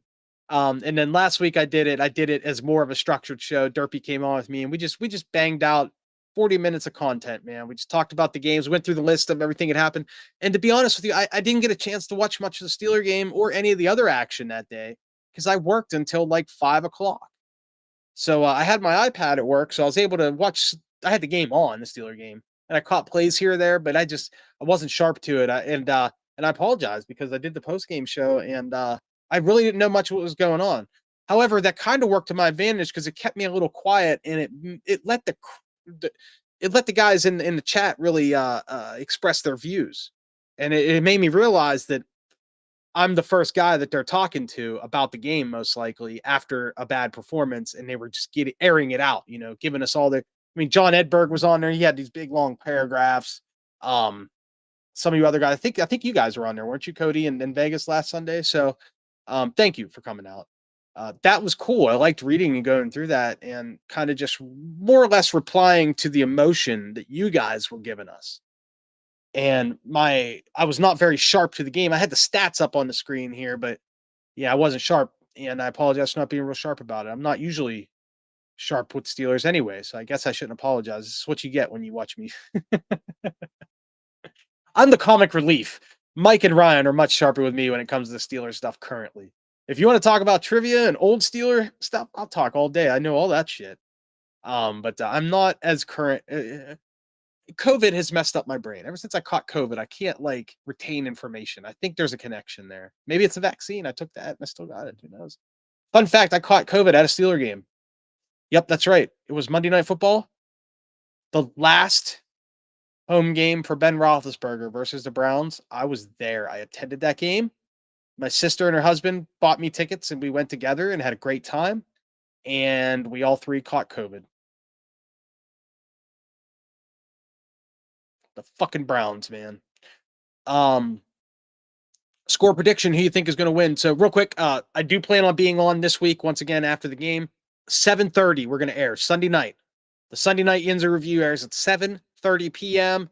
As long as nothing crazy like the power of the Wi-Fi goes out of my house, we'll be here. I will invite everybody on again as I did the last couple weeks. First week was Tim. Last week was Derpy. We'll see who we can get. Excuse me. Sorry. I'm a little phlegmy.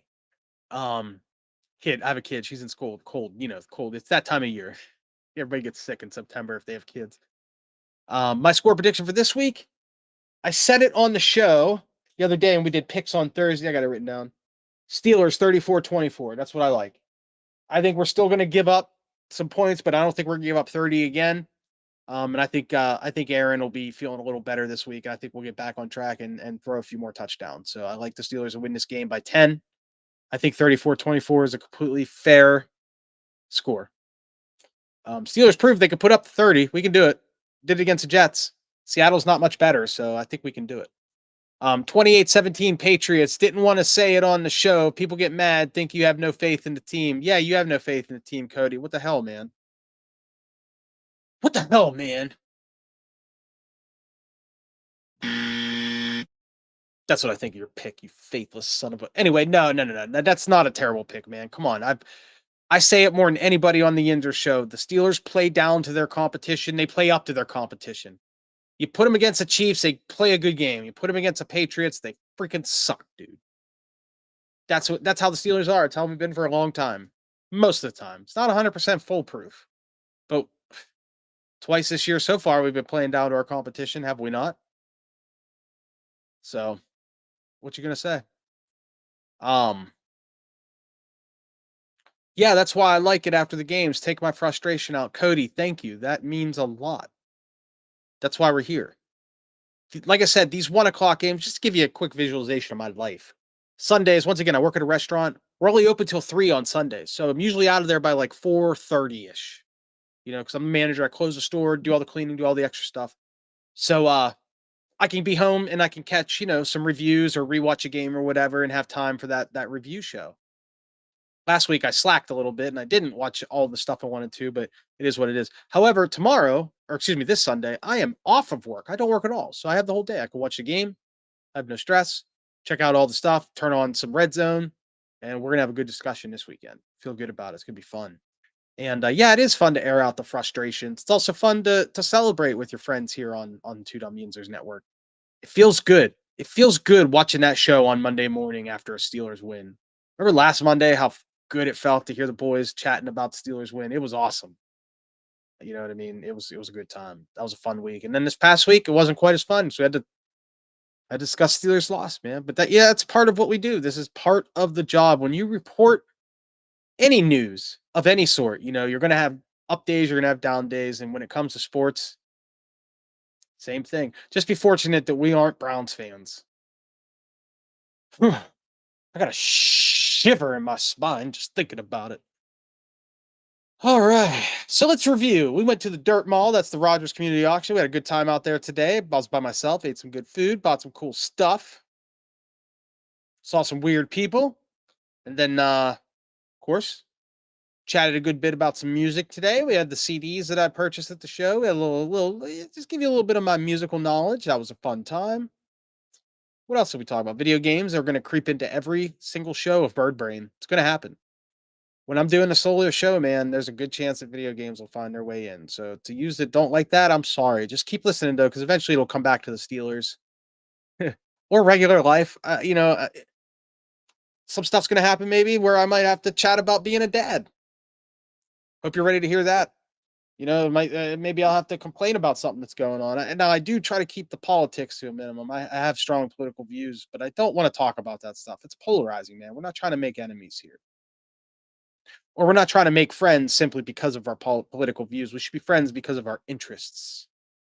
So that's why we try to avoid that topic here on the Two Dumb Yinzers Network. We don't want people to be mad about... We're here to escape that stuff. That's what I'm getting at. If you want to be mad and frustrated, be mad at the Steelers. Be mad at the Pirates. Oh my God, please be mad at the Pirates. Did they win today? I was listening to the game on the radio, and then the A's hit a home run, and took them up 4-3 in like the 4th inning, I think, and I gave up. I was like, no. But F the Pirates anyway. They suck. Fuck Bob Nutting. You killed it, brother. Thanks, Cody, man. That's nice of you to say. I never feel like I can support one of these by myself. Whenever I sit down and do a podcast, I always have a minute where I'm by myself and I'm like, I'm alone, man. Do people want to listen to me talk? And then a half hour in, because I'm very long-winded, somebody picks it up in the chat and saves my life. So that's you today, buddy. Thank you. You and Vegas both. Two Dumb Yinzers, 11 o'clock on Monday. Don't forget, 11:30, excuse me. You're going to catch me right here Sunday night for the Sunday night Yinzer review. Sunday night Yinzer review. I can't speak. This is Bird Brain. I am Finch. Thank you for joining me here. Once again, when the Gooners can't get together, this is what we do, the solo show. Look at that logo. You like the logo? Is the logo cool? I made that. Technically, AI made that. It made it flatter and it wasn't quite as colorful. And it just made the bird with the brain and the bird brain part. I uploaded it to the iPad and I added in the Two Dumb Yinzers Presents. I kind of played with the perspective a little bit, kind of shrunk it down in the bottom a little, and then added the width fin. So I hope you hate it, because you probably do. Thanks again. Have a good night, everybody. Love you so much. This has been a great time. Don't forget, Sunday night, 7:30, we'll be here. Bye. Go Steelers. Go Steelers. Vegas says Pirates gave up 3 in the 5th, and that was the end of the scoring. It lost 4-3. That's what I was listening to. I shut it off. But I did. I shut it off. See you. Bye.